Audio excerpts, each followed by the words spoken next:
Oh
గీతాలు 215.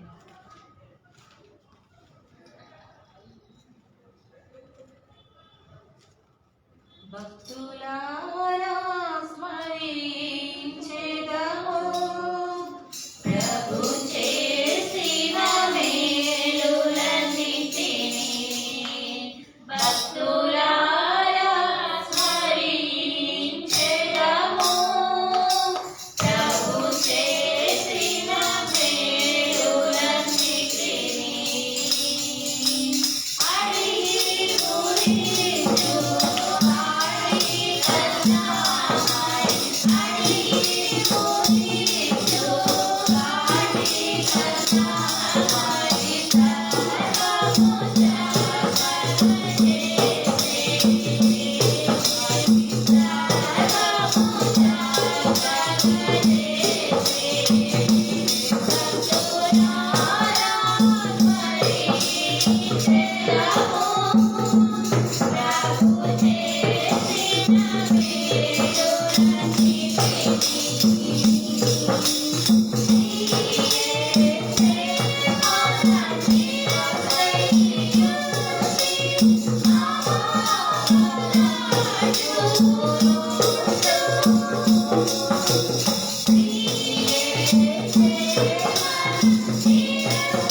Phone ఇదే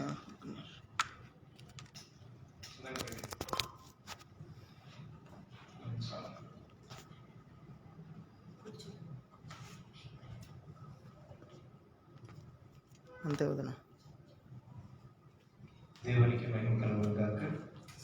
త్వరగా పాటలతో ప్రభు నామని కనపరిచిన ప్రార్థించే ముందుగా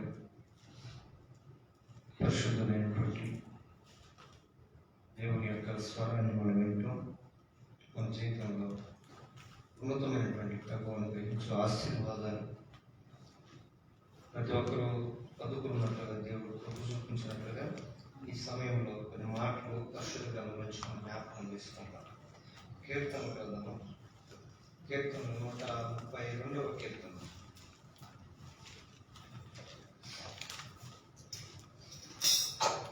నూట 32వ కీర్తన 3వ వచనము 5వ వచనాలు కలిసి ఉంటాయి. కలిసి మనం చదువుకున్నాం. 3వ వచనం 5వ వచనం కలిసి ఉంటాయి కాబట్టి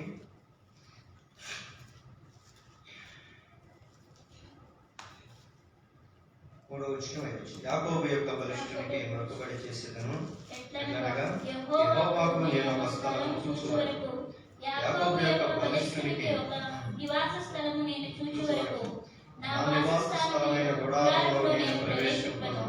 నేను పరుండు మంచు మీద ఎక్కను. నా కన్నులకు నిద్ర రానియను. నా కన్నులకు కునికిపాటు రానియనని.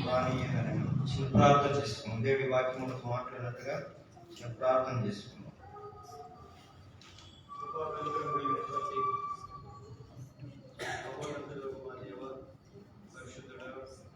సర్వాధికారి సర్వశక్తులైనటువంటి మా తండ్రి, మంగళవారం ఆదివారం సన్నిధిలో ప్రకటించిన కనుక సంఘముగా నీ సన్నిధిలో ప్రార్థించు నీ మందగానైనటువంటి సమకూర్చిన దానం బట్టి చేరుచిన బిడ్డలకు దీవించి చేరుచిన అందరి మీద నీ కృపించిన మమ్మల్ని పరిశుద్ధ ప్రార్థించటకు ఈ సన్నిధిలో అనేకమైన విషయాలు మొరపెట్టుటకు ఈ సన్నిధిని ఆశ్రయించిన కనుక అంటే మమ్మల్ని ఎక్కడ దోషులు వేయించిన అపరాధులు వేయించిన మా ప్రతి దోష అపరాధములన్నిటికీ కూడా ఈ పరిశుద్ధమైన శ్రేష్టమైన రక్తం చెప్పడం కలిగి శుద్ధీకరించి పరిశుద్ధపరిచి ఈ సింహాసనం మేము అడుగుబాట్లు పొందుకున్నట్టు ఈ తైలము నిలబెట్టుకుంటూ ప్రారంభిస్తాం. చదవడ లేఖన వాక్యం దీవిని ఆశీర్వదించాం. తిరగబడిన ఆశీర్వడి బలపరిచి ఈ ఆత్మతో ఈ సిలుసాకు మరుగుపరిచిన నోటని మాటించి దేవాయ ఉపదేశంలో మాకు మేలు కలిగి కృప చూపించుకోవడం ఈ పరిశుద్ధాత్మ యొక్క సహాయం మాకు దయచేయండి. యేసు నామమున ప్రార్థిస్తున్నాము తండ్రి. చదవబడినటువంటి ఈ లేఖన వాక్యాల్లో దావీదు యొక్క కీర్తన మనం చదువుతూ వచ్చాం. ఈ 132వ కీర్తన ఇవన్నీ కూడా కొన్ని కీర్తనలు యాత్ర కీర్తనలుగా రాయబడి ఉంటాయి. యాత్ర అంటే మనం చేసే ప్రయాణం. దావీదు తన యాత్ర జీవితాన్ని జ్ఞాపకం చేసుకోవచ్చు. మన యాత్రలో అనేకమైన అనుభవాలు ఆయన జీవితంలో ఉన్నాయి. దావీదు జీవితంలోనే కాదు, క్రైస్తవులైనటువంటి మనందరి జీవితాల్లో కూడా ఆత్మీయమైనటువంటి యాత్ర ఎంతో చాలా ప్రాముఖ్యమైనది. 2 రకాల యాత్రలు ఉంటాయి. ఒకటి భౌతికమైనటువంటి యాత్ర, రెండోది ఆత్మ సంబంధమైన యాత్ర. ఇశ్రాయేలు ప్రజలు ఐగుప్తులో నుంచి దేవుడు చూపించు పాలు తెగలు ప్రవహించే కానానుకి వెళ్ళటం, ఇది భౌతికమైనటువంటి యాత్ర. ఆ యాత్ర ఐగుప్తులోంచి సాగినప్పుడు కానాను చేరుకునేంత వరకు కూడా ఆ యాత్రలో అనేకమైన మజిలీలు చోటు చేసుకున్నాయి. అనేకమైన పరిస్థితులు, అనేకమైనటువంటి సమస్యలు వాళ్ళు ఫేస్ చేస్తూ వచ్చారు. ఆ యొక్క భౌతికమైన యాత్రలో వాళ్ళ ఇశ్రాయేలు ప్రయాణం ఎట్లా సాగిందో, క్రైస్తవులైనటువంటి మనం కూడా యేసుక్రీస్తు యొక్క శిలువ దగ్గర ఆరంభమైనటువంటి మన ఆత్మీయమైనటువంటి యాత్ర, దేవుడు మనకు అనుగ్రహించే పరమకాలమైన పరలోక రాజ్యం చేరేంత వరకు కూడా మన ఆత్మీయ యాత్ర ఈ భూమి మీద సాగుతుంది. ఈ యాత్రలో వాళ్ళ అనుభవాలు మనం చూపిస్తూ వచ్చారు. ఈ ఆత్మీయ యాత్రలో మన అనుభవాలు ఎలా ఉన్నాయనేది మనం జ్ఞాపకం చేసుకోవాలి. ఇక్కడ చదివినటువంటి యాత్రలో దావీదు కీర్తనకారుడు 132వ కీర్తనలో 3వ వచనం అంటాడు, యెహోవాకు నేను ఒక స్థలమును ఏర్పాటు చేయాలని ఆశ కలిగి ఉన్నాడు. అని చూడండి, దేవుని కొరకు స్థలమును ఏర్పాటు చేయటం దావీదు యొక్క గొప్ప ఆశ, అభిలాష, ఆకాంక్ష ఏదైనా ఉంది అంటే నేను ఎట్టివాడిన ఇంటిని, ఏ పాటి వాడిన ఇంటిని, నన్ను ఎంత వాడుగా దేవుడు నన్ను మార్చాడు. అంత దేవునికి ఈ భూమి మీద నేను ఏమి చేసి కృతజ్ఞుడని అవ్వగలను అని ఆలోచించినప్పుడు ఆయనకి మదిలో ఒక ఆలోచన వస్తుందంట. నేనైతే నా ఇంట్లో మంచి రత్న కంబలతో, ఉన్నితో, నూలుతో, ఉదాహరణలతో చేయబడినటువంటి అనేకమైన వస్త్రాలు లేదా దేవదారు నాలుగు తయారు చేసుకున్నటువంటి గుడారంలో లేదా అంతఃపురంలో నేను ఉంటున్నాను. నా దేవునికి ఒక చిన్న గుడారం మాత్రమే బయట ఉంది. నేను ఇంత గొప్పదాంట్లో నివసిస్తుంటే నా దేవుడు నాకన్నా అంత గొప్పవాడు కదా. నన్ను ఏ పట్టువాడిని, ఎక్కడో గొర్రెల దొడ్డులో ఉన్నవాడిని, గొర్రెలు మేపుకుంటూ అడవిలో ఉంటున్నవాడిని, అడవిలో నుంచి నన్ను తీసుకొని వచ్చి, గొర్రెల దొడ్డులో నుంచి నన్ను తీసుకొని వచ్చి ఈరోజు ఇశ్రాయేలును పరిపాలించే ఒక రాజుగా నన్ను అభిషేకించాడు.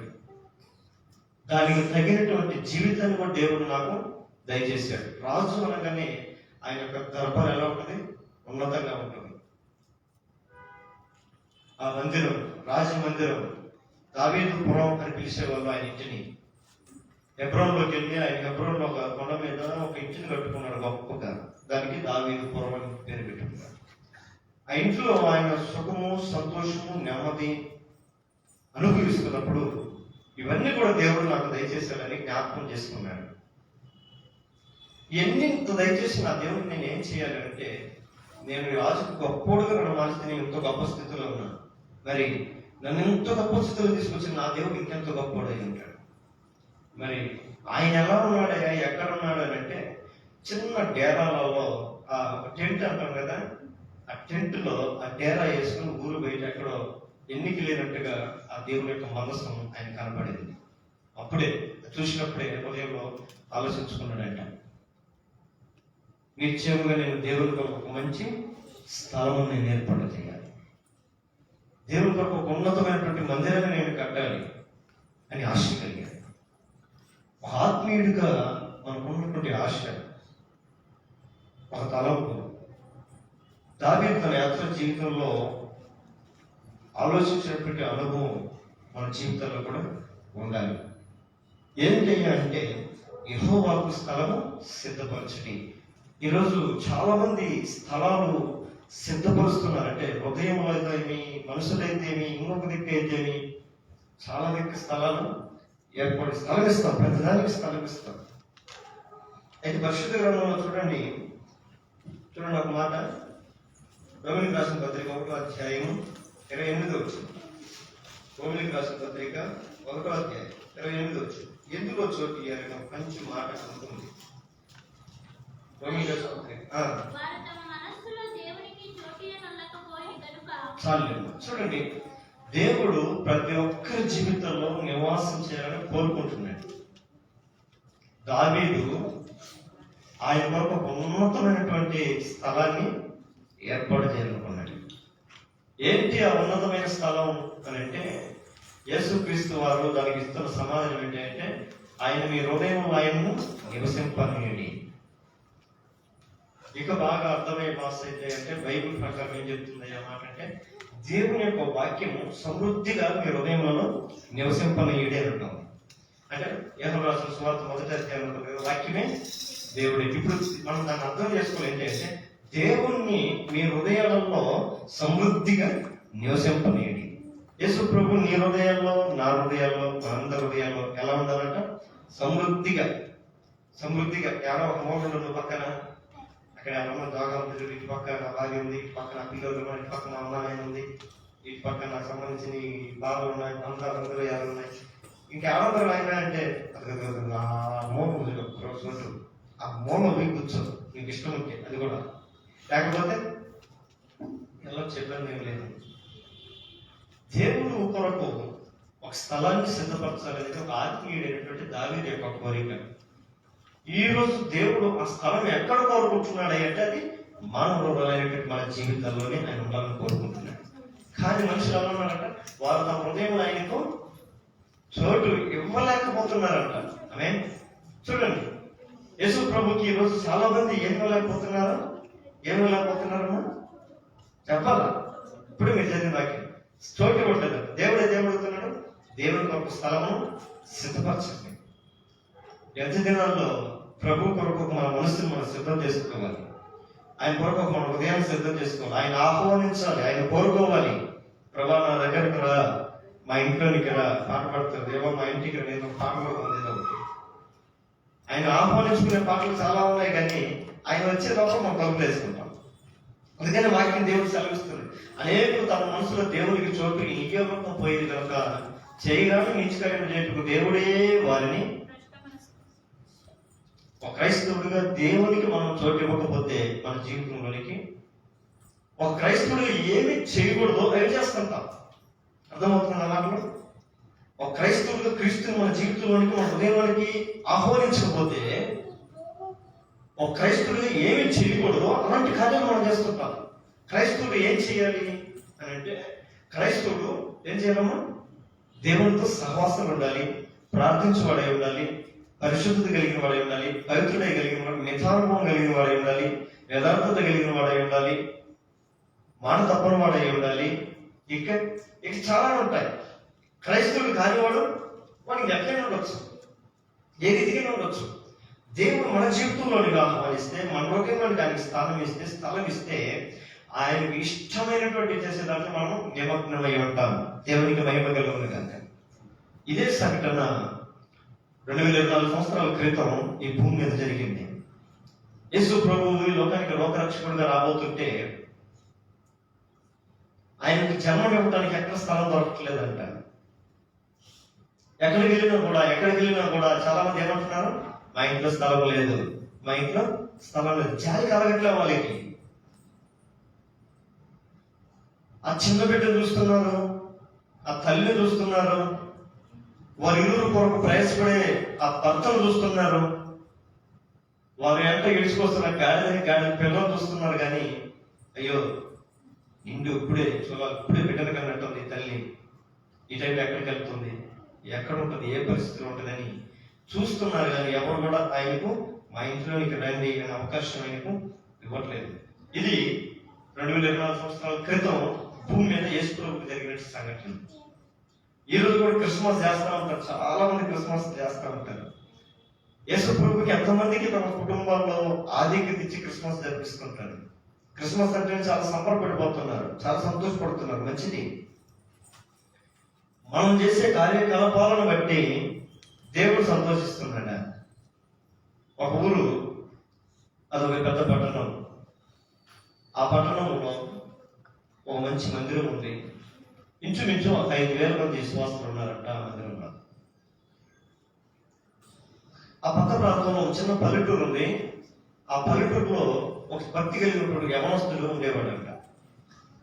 ఆ యవనస్తుడు మంచి ప్రార్థన పరుడు, దేవుడితో మంచి అవినావ సంబంధం కలిగినటువంటి వాడు.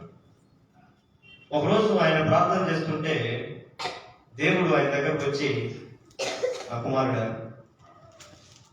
పక్కన ఉన్నటువంటి ఆ టౌన్ పట్టణంలో పలానా మందిరం ఉంది కదా, ఆ మందిరంలోకి వెళ్ళి నువ్వు పాస్టర్గా ఉండిపో అని చెప్పాడంట. దేవుడు నాకు చెప్పాడు కదా అని దేవుడు మాకు సమ్మతించి ఆ యవనస్తుడు లేచి బైబిల్ తీసుకొని ఆ పట్టణానికి, ఆ చర్చి దగ్గరకు బయలుదేరి వెళ్ళాడంట. ఆ చర్చిలోకి వెళ్ళిన తర్వాత ఆ చర్చిలో సంఘ పెద్దలు, సేవకుడు, పాస్టరు అందరి దగ్గరికి వెళ్ళి, దేవుడు నాతో మాట్లాడాడు, ఈ సంఘంలో ఆయన పాస్టర్గా ఉండమని చెప్పాడు, అందుకే నేను ఇక్కడికి వచ్చాను అన్నాడంట. అవునా, చాలా సంతోషం. నువ్వు వెళ్ళి ఒక 1 వారం రోజులు ప్రార్థన చేసినా తర్వాత మేము చెప్తామన్నాడంట. సరే అని చెప్పి ఆ యవనస్తుడు వెనుదిరిగి వెళ్ళి మరి ఒక 1 వారం రోజులు ప్రార్థన చేసి 1 వారం రోజుల తర్వాత తిరిగి వాళ్ళ దగ్గరకు వచ్చాడంట. వచ్చి, నేను 1 వారం రోజులు మీరు చెప్పినట్లుగా నేను ఉపవాసం ఉండి ప్రార్థన చేశాను, దేవుడు నాకు అదే మాట మాట్లాడాడు, ఇదే మందిరంలో మీ దగ్గర దేవుడు పాస్టర్గా ఉండడానికి నన్ను నియమిస్తున్నాడంటే, సరే ఇక్కడ 2 వారాలు ప్రార్థన చేసిరా అన్నారంట. సరే అని చెప్పి మళ్ళీ వెళ్ళేసి 2 వారాలు ప్రార్థన చేసి మళ్ళీ వచ్చాడంట. ఇప్పుడు ఏం చెప్తున్నాడు అయ్యా నీకంటే, ఇప్పుడు కూడా దేవుడు నాకు అదే చెప్తున్నాడు. ఆయన మొదట నాకు ఏది చెప్పాడో ఇప్పుడు అదే చెప్తున్నాడు. నువ్వు వెళ్ళి ఆ మందిరంలో దేవుని పని చేయి, నా సేవకుడిగా నువ్వు ఆ మందిరంలో ఉండు, నేను అక్కడ నిలబెట్టుకోవాలని ఆశపడుతున్నాను అన్నాడంటే, సరేలే 1 నెల వేసానని చెప్పారంట. బాధతో, నిరాశతో, నిస్పృహతో ఆ యవనస్తుడు వాళ్ళ ఇంటికి వెళ్ళి మోకాలు వేసి ప్రార్థన చేశాడంట. ప్రభా, ఏంటయ్యా ఇది? నువ్వు చెప్పినందుకు మొదలుకొని నేను ఆ మందిరంలో వెళ్ళడానికి నేను ప్రయత్నం చేస్తున్నాను, కానీ నా వల్ల కావట్లేదు. ఎందుకు నన్ను మరి పదే నువ్వు అక్కడికి వెళ్ళమంటావు? వాళ్ళు నన్ను అంగీకరించట్లేదే, వాళ్ళు నన్ను చేర్చుకోవట్లేదే, దేవుడు నాతో మాట్లాడాడని వాళ్ళు నమ్మట్లేదు కదా, మరి నన్ను ఎందుకు ప్రభు మరి పదే అక్కడికి వెళ్ళమని చెప్తున్నావు నువ్వు అని అంటే దేవుడు అంటాడంట, చూడు, నువ్వు ఒక నెలకే ఆ స్థలంలోకి వెళ్ళమంటే వాళ్ళు లోపలికి రానిలేదని ఎంతగానో యాతం చెందుతున్నావు. నేను ఇంచుమించు కొన్ని సంవత్సరాల నుంచి 22 సంవత్సరాల నుంచి నేను ఆ మందిరంలోకి వెళ్ళాలనుకున్నా, కానీ నన్ను వాళ్ళు రానివ్వట్లేదు అన్నట్టు. అప్పుడు ఆ యవనస్తులు దేవుని బాధను అర్థం చేసుకున్నాడు. ఈరోజు అదే రీతిగా చాలా మంది సంఘాలలో, అనగా చాలా మంది హృదయాలలో దేవుడు రావాలని, మనతో ఉండాలని, మనతో జీవించాలని ఆశపడుతున్నప్పటికీ కూడా మనం ఆయనకు చోటు, ఎందుకంటే మనం ఆయన ఎరగలేకపోతున్నాం, ఆయన గుర్తించలేకపోతున్నాం, ఆయన గ్రహించలేకపోతున్నాం. ఆయన ఎలా వస్తాడు, ఏ రీతిగా వస్తాడు, ఏ సమయంలో వస్తాడని క్రైస్తవుడు ఎరగలేకపోతున్నాడు. దేవుడు ఎప్పుడు నేను దర్శిస్తాడో, దేవుడు ఎప్పుడు నేను సంధిస్తాడో దానికి ఒక పర్టికులర్ సమయం ఏదన్నా ఉంది అని అంటే పరిశుద్ధ గ్రంథం అంటాడు, ఆయన ప్రార్థించే వారికి ఆయన సమీపంగా ఉంటాడు. ఎప్పుడైతే మనం ప్రార్థించడానికి ఒక ఏర్పాటు చేసుకుంటామో ఆటోమేటిక్గా మనం ప్రార్థన ఆలకించడానికి ఆయన అక్కడికి ఖచ్చితంగా వస్తాడు. వచ్చేటప్పుడు మన దగ్గరకు వచ్చిన తర్వాత ఆయన మన దగ్గరకు వచ్చినాడు, మనలో ఉన్నాడు అనే ఒక భావన ఈరోజు క్రైస్తవుల్లో కనపడట్లేదు. అలవాటుగా మారిపోయింది. ఏంటి, నేను ప్రార్థనకి వెళ్ళాలి, పాటలు పాడేటప్పుడు కూర్చో చప్పట్లు కొట్టాలి, పాటలు పాడాలి, ఆరాధన చేయాలి, బలం వచ్చే పాపం పొందుకోవాలి, వచ్చేయాలి. అలవాటుగా, ఆచారముగా, అది ఒక మానవుడు కనిపించిన పద్ధతిగా, క్రమముగా ప్రజల్లో మారిపోయింది. అయితే దేవుని వాక్యం సెలవిస్తుంది, దేవుడు మన జీవితంలోనికి, మన కుటుంబంలోనికి రావడానికి ప్రయత్నం చేస్తా ఉన్నాడు. చూడండి, అక్కడ మంచి మాట చూడండి, లోకాసువార్త 2వ అధ్యాయం, లోకాసువార్త 2వ అధ్యాయం 7వ వచనం చూడండి.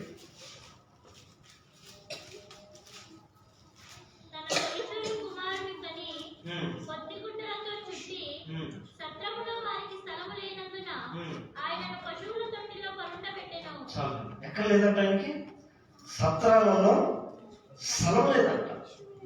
యేసు ప్రభు పుట్టాడు. ఇప్పుడు ఏదో మన మీద ఒక ఆయన చెప్తారు, యేసు ప్రభు ఎక్కడ పుట్టాడు అంటే మీరు అందరూ ఏం చెప్తారంటే చెప్పండి రా ఆయన అన్నాడంట. అందరూ పశువు తొట్టులో పుట్టింది. ఆయన అంటాడు, అసలు యేసు ప్రభు పశువు తొట్టులోనే పుట్టలేదు. ఏ తుప్పలలో, ఏ చెట్లలో, ఎక్కడో, ఏ గోడతో, ఏ గోడ సాపు ఎక్కడ పుట్టాడు ఆయన. పట్టిలు ఎక్కడ పుట్టాడు. పుట్టినటువంటి బిడ్డను ఎక్కడ ఉంచడం ఎదుర్కొంటే చోటు లేకపోతే ఆ సందర్భంలోనే సత్రంలోకి వచ్చారు. సత్రంలో చోటు లేనందు వలన ఎక్కడికి వచ్చారట అంటే, ఇప్పుడు దేవుడు ఎక్కడ పుట్టుండాలా? ఎక్కడో సత్రాలలో, ఆ గుంపులలో, ఆ గోళ్ళ మొత్తలలో, ఆ చెట్ల అవతలో, ఆ చెట్లు కుప్పలలో, ఏమంటారు మన బాగా తుప్పలలో, పొదలలో అక్కడ పుట్టాడు. అక్కడి నుంచి తీసుకొని వచ్చి ఆయన ఎక్కడ ఉంచాలో, ఒక వెచ్చదనం కోసం లేదంటే ఒక సేఫ్టీ కోసం అనుకున్నప్పుడు ఎదిగేటప్పుడు ఎక్కడ స్థలం లేకపోతే అప్పుడు పశువుల తొట్టి దగ్గరికి వెళ్ళి పశువుల పాకలు ఆయన్ని పెట్టినటువంటి స్థితి చూడండి. ఎంత విచారకరం కదా. లోకానికి రక్షకుడిని ఆయన దేవదూతను గొప్పగా చెప్పింది, ఇదిగో ప్రజలందరికీ కలగవు మహా సంతోషకరమైన సువార్తను నేను తీసుకొని వచ్చాను. ఏంటంటే ఏడో ఒక అనామకుడు, దిక్కుముక్కు లేని ఒకడు పుట్టాడు. వాడిని పోయి చూడండి, వాడు లోకరక్షకుడు అంటే లోకం అంగీకరిస్తుందా? ఈదుల రాజుకి ఇదే ఇన్ఫర్మేషన్ వస్తే, ఈదుల రాజుగా పుట్టిన వాడు అదిగో యోదయ నక్షత్రం మేము చూసి అని చెప్పి, రాజుగా పుట్టిన వాడు ఎక్కడ ఉంటాడయ్యా అంటే సీదా ఎత్తుక్కొని వచ్చి రాజు ఇంట్లోకి, హెరోదు ఇంట్లోకి పోయారు. అంటే దేవుడు ఎక్కడ ఉంటాడు అంటే వాళ్ళ లెక్కలో రాజు కాబట్టి రాజు ఇంట్లోనే పుట్టుండొచ్చు. మనుషులు ఎత్తుక్కునే ఉద్దేశం చూడదు. వీళ్ళు జ్ఞానవంతులు కాబట్టి ఏదో క్యాచ్ చేస్తారని క్లారిటీగా చెప్పుకుండొచ్చు, కానీ వీళ్ళు జ్ఞానం దాన్ని అనుసరించుకొని పోయారు. అయితే గొర్రెల కాపురం చూడండి, ఆనవాళ్ళతో కూడా చెప్పింది దేవుని దొంగ, ఒక స్పష్టమైనటువంటి ఆనవాళ్ళు. ఇదిగో పొత్తి గుడ్డలతో చుట్టబడినటువంటి ఆ శిశువుని మీరు చూస్తారు. ఆయన వాళ్ళు అక్కడికి వెళ్తారు. ఆ దూత చెప్పినట్టుగా వారికంటే కనపడుతుంది. అప్పుడు ఆ శిష్యులు వాళ్ళు ఆనందిస్తారు. ఎందుకు చెప్తున్నాను ఈ మాటలు? చూడండి, దేవుని యొక్క ఈ లోకంలో దేవుడు రక్షణ ఇవ్వటానికి, ఈ లోకంలో గొప్ప ఆశీర్వాదం ఇవ్వటానికై ఉన్నతమైన తన కార్యం నెరవేర్చిన ప్రజలందరినీ పరిశుద్ధులుగా మార్చి తన రాజ్యంలో తీసుకెళ్ళడానికి వచ్చిన ఆ దేవునికే స్థానం లేదు. స్థలం ఇవ్వలేదు చాలా మంది. అది మాత్రమే కాదు, యేసు ప్రభువు ఒక రోజు అంటాడు. చూడండి, మన బైబిల్లో మన మత్తయి సువార్త 8వ అధ్యాయం. చూడండి, మత్తయి సువార్త 8వ అధ్యాయం 20వ వచనం చూడండి. అందుకు యేసు నక్కలకు నక్కలకు గొర్రెలున్నవి, ఆకాశ పక్షులకు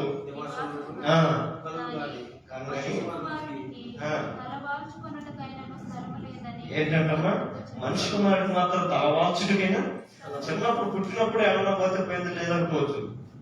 ఆయన పెద్దవాడైనప్పుడు కూడా అంటున్నమాట. అల్పమైనటువంటి పక్షులకు గూళ్ళు ఉన్నాయి. అది ఈ చెట్టు మీద కాబట్టి ఏ చెట్టు మీద కానీ వెళ్ళి తన గూడిని కట్టుకోవచ్చు. అడవిలో నక్కలు ఉన్నాయి. అవి పంట సందులో ఉంటాయి, పొరుగులలో ఉంటాయి, ఇంకా అక్కడ ఉంటాయి, ఇక్కడ ఉంటాయి. స్వచ్ఛంగా బ్రతుకుతాయి. వాటికంటే ఒక స్థలం ఉంది, ఒక నివాసం ఉంది.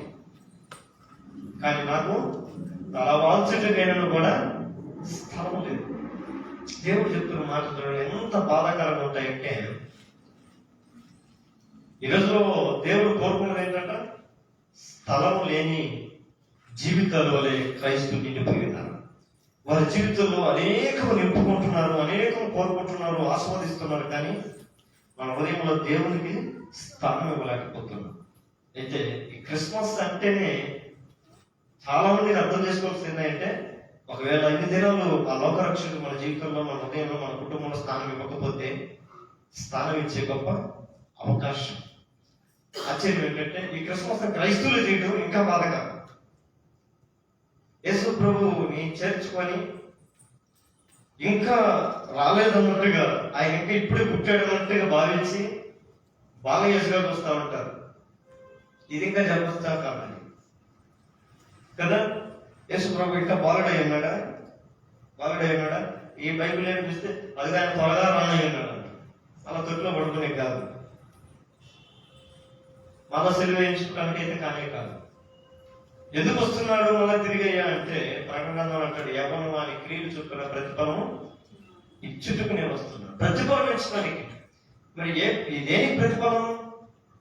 ఏ ప్రతిఫలం అంటే, మనం క్రియలతో చేసినటువంటి వాటన్నింటినీ, శరీరంతో చేసిన వాటన్నిటికి ఒకరోజు ప్రతిఫలము ఇవ్వడానికి వస్తుంది.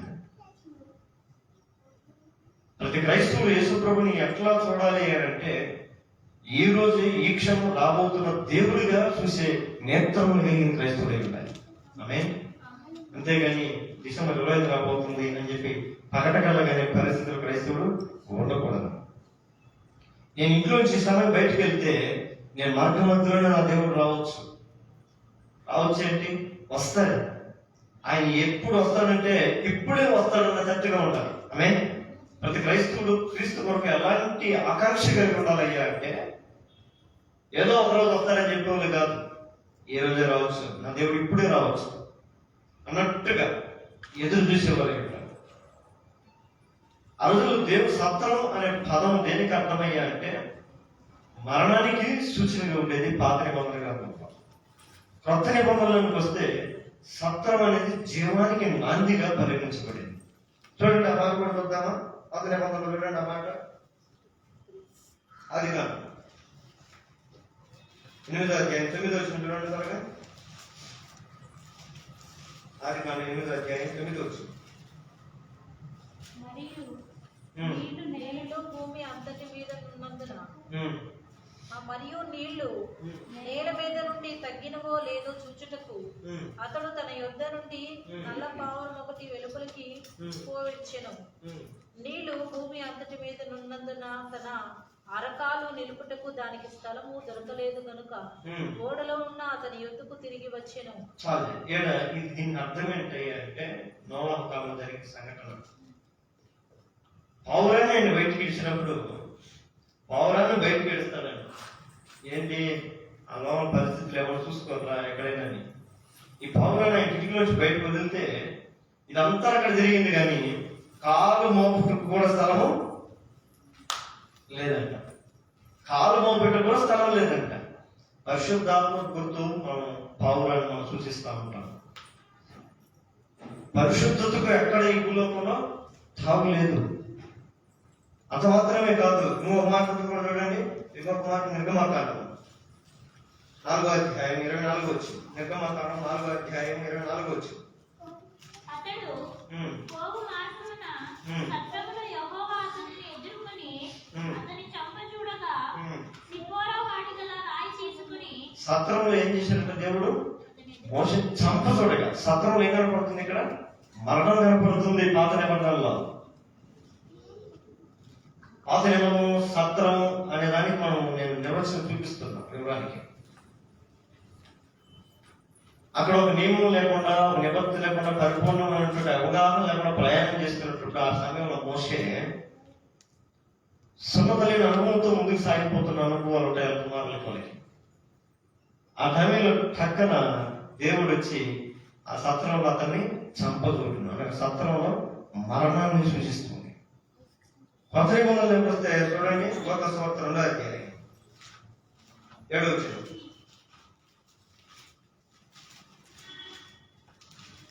తన తొలిచూలు కుమారుని కని పొట్టెగుడ్డలతో చుట్టి సత్రంలో వారికి స్థలము లేనందున ఆయనను పశువుల తొట్టిలో పరుండబెట్టెను. తొలిచూలు కుమారుని కని అంటే జీవానికి నాంది కలిగింది. పాత నిబంధనలు అయితే మరణము, కొత్త నిబంధనలు ఎప్పుడొస్తే ఏమో కలిగింది?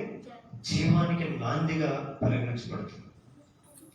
ఇప్పుడు టోటల్గా నేను ఒక మాటలో చెప్పాలి ఏంటంటే, యేసుప్రభు భూమి మీద ఏమి కోరుకుంటున్నాడు అంటే ఆయన కొరకు ఒక స్థలాన్ని కోరుకుంటున్నాడు, కానీ ఆయనకి అది అవకాశం కలగట్లేదు.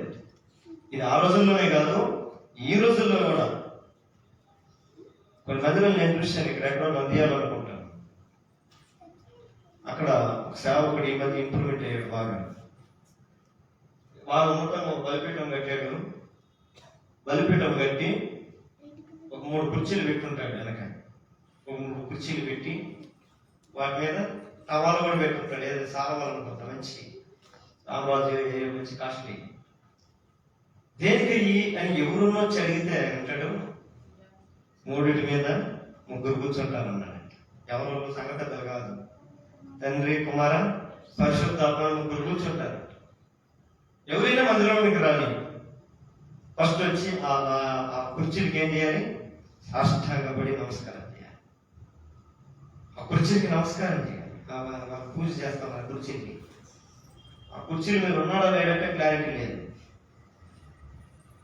కిందేమో కుక్కలు పెట్టి ఆయన మెసేజ్ ఇస్తూ ఉంటాడు. కుక్కలు పెట్టుకొని వస్తాడు. నా ఇంట్లో కుక్కలు చూడండి అంటాడు. ఆ ఇంట్లో కుక్కలు తీసుకొని వస్తారు ఆయన. నేను కుక్కని పెంచుతున్నాను, దీనికి పేరు పెట్టాను, ఇట్లా అట్లా, దానికి ఇంత కాస్ట్ అంత కాస్ట్ అని చెప్తా ఉంటే విమర్శించే వాళ్ళకి దొరికితే వాళ్ళకి మంచి బిర్యానీ దొరికింది, కన్నుల పండగ. ఈరోజు సంఘాలు చాలా ఉన్నాయి. ఏది రీతిగా తెలుసా? విమర్శించేదానికి అవకాశం ఇచ్చేటట్లుగా సంఘాలు నడుస్తున్నాయి. విమర్శించబడేటట్టుగా సంఘం ఉండకూడదు అనేది దేవుని ప్రణాళిక.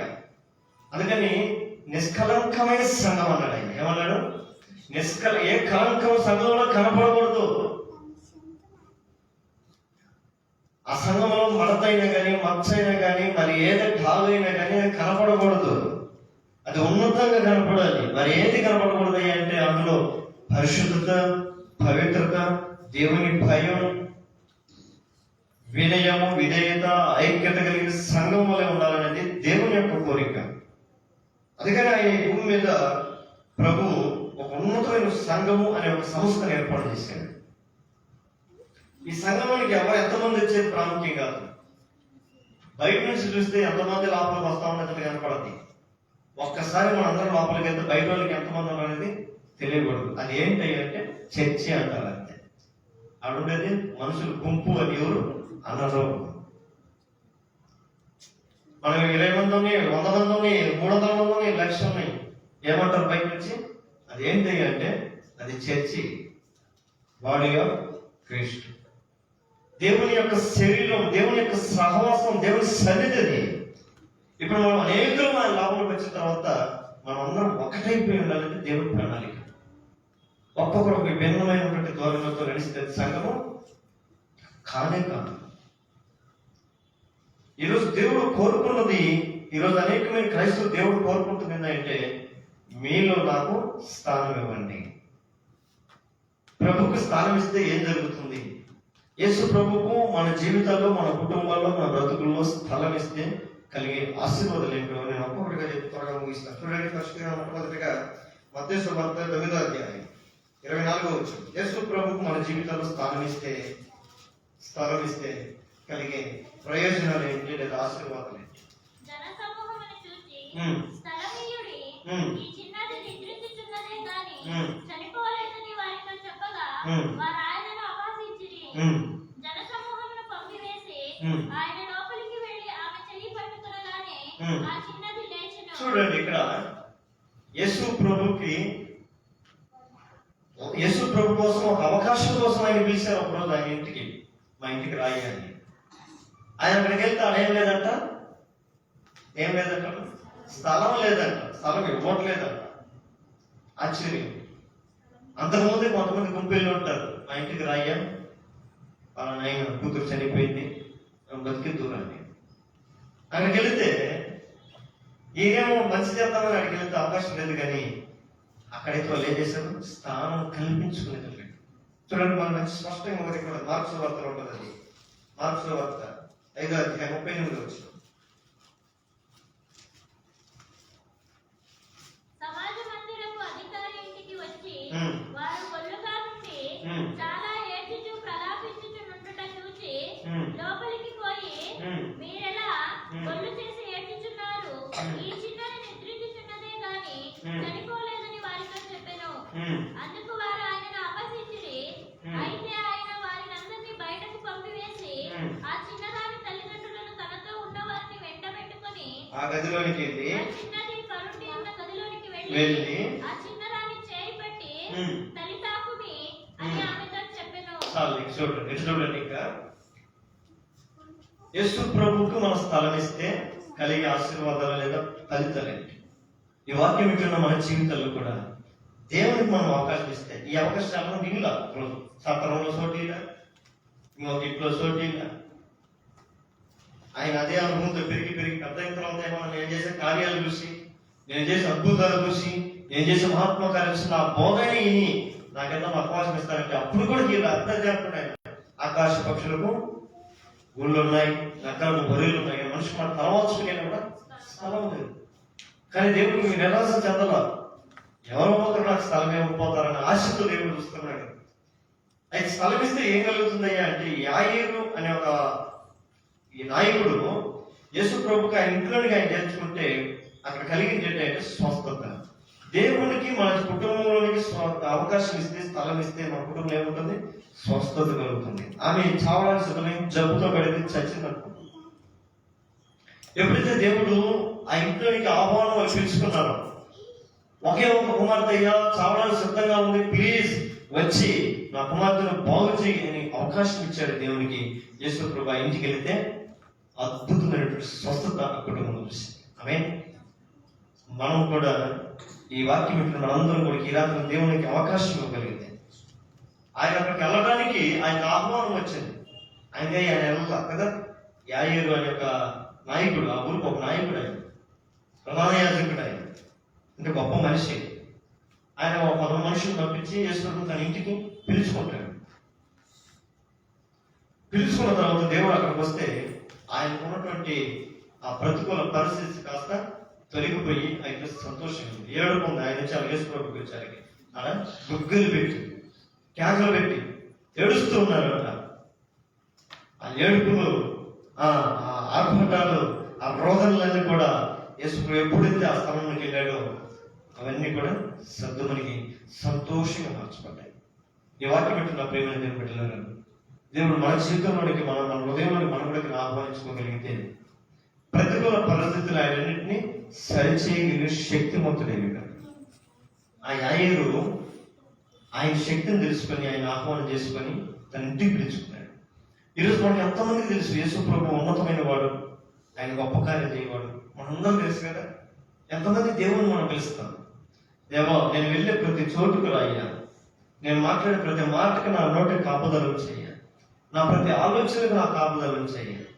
నీవు లేకుండా నేను ఏది కూడా థింక్ చేయకూడదు, నీవు లేకుండా నేను ఏది మాట్లాడకూడదు, నీవు లేకుండా నేను ఏది ఆలోచన, నీ చిత్తం లేకుండా నేను ఏది కూడా చేయకూడదు అనే ఆలోచన మనకెందుకు రాదు కదా. కోరుకుంటాం నిజంగా. కొన్ని దగ్గరకి లాంగ్ జర్నీ పోవాలంటే అప్పుడు దేవుడు గుర్తుకొస్తాడు. దూరపారం పోయేది కదా, సేఫ్టీ ఉండదు, ఎందుకు చాపసులు ఈ యాక్సిడెంట్ అయ్యి జరుగుతూ ఉన్నాయి, మనం భద్రంగా పోవాలి. అప్పుడు పిలుస్తాం, హలో హలో యేసు ప్రభా ఎక్కడ ఉన్నాం, వచ్చి ఏంటి ఏం కావాలి నీకంటే, నేను ఊరికి పోతున్నా తోడుకుంటు, జాగ్రత్తగా నేను కావాల్సిన చోటు తీసుకోబో. ఎట్ట తీసుకోపోవాలా, గద్ద పిల్లల్ని రెక్కలైన ఎట్ట తీసుకోబోద్దు అట్ట తీసుకోబో. అబ్బో చాలా మందిలే అంటే ఇంకా ఆదాన్ని వదిలిపెట్టి నేను నీతో వచ్చే అవసరం లేదు, నా ఇంటికి పోతా, నీ పాటికి నువ్వు మళ్ళీ ఇంటి నుంచి బయలుదేరి వచ్చేటప్పుడు నీకు ఫోన్ చేస్తా, మళ్ళీ తిరిగి బెంగళూరు పోతున్నాం మేము, మళ్ళీ తీసుకోలేదని. ఇది కాదు క్రైస్తవ జీవితం. దావీదు అంటాడు కదా, నేను కూర్చుంటుట, నేను లేచుట, నేను పడుండుట అన్ని నువ్వు విరిగి ఉన్నావు, నీ సన్నిధి నుండి నేను ఎచ్చటకి వెళ్ళుతున్నాను. క్రైస్తవుడు ఈ విధమైనటువంటి అనుభవంతోనే మనం బ్రతకగలిగితే మన జీవితంలో నష్టం అనేది ఏది కూడా దేవుడు వాటిలో నేడు. కాబట్టి ఈ రాత్రిగా మనం నేర్చుకోవాల్సిన పాఠం ఏంటంటే, దేవుడికి మన జీవితంలో లేదా మనకు స్థలం ఇస్తే స్వస్థత కలుగుతుంది. రెండోది చూద్దామా, చూడండి అలాగా. లోకాసువార్త 5వ అధ్యాయం 35వ వచనం. లోకాసువార్త 5వ అధ్యాయం 35వ వచనం. పరిసయ్యులను వారి శాస్త్రులను ఇది చూచి సుంకరులతోనూ పాపులతోనూ మీరెలా తిని త్రాగుచున్నారని ఆయన శిష్యుల మీద సడిగిరి. అందుకు యేసు, రోగులకే గాని ఆరోగ్యము గల వారికి వైద్యుడక్కరలేదు, మారు మనసు పొందుటకై నేను పాపులను పిలువచ్చును గాని నీతిమంతులను. లోకాసువార్త 5వ అధ్యాయం 35వ వచనం. పెండ్లి కుమారుడు వారి యొద్ద నుండి కొనుకోబడి దినము వచ్చును, ఆ దినములో వారు ఉపవాసం చేతురని వారితో చెప్పాను. చూడండి, అది కూడా కాదనుకుంటున్నా, సారీ. 5వ అధ్యాయము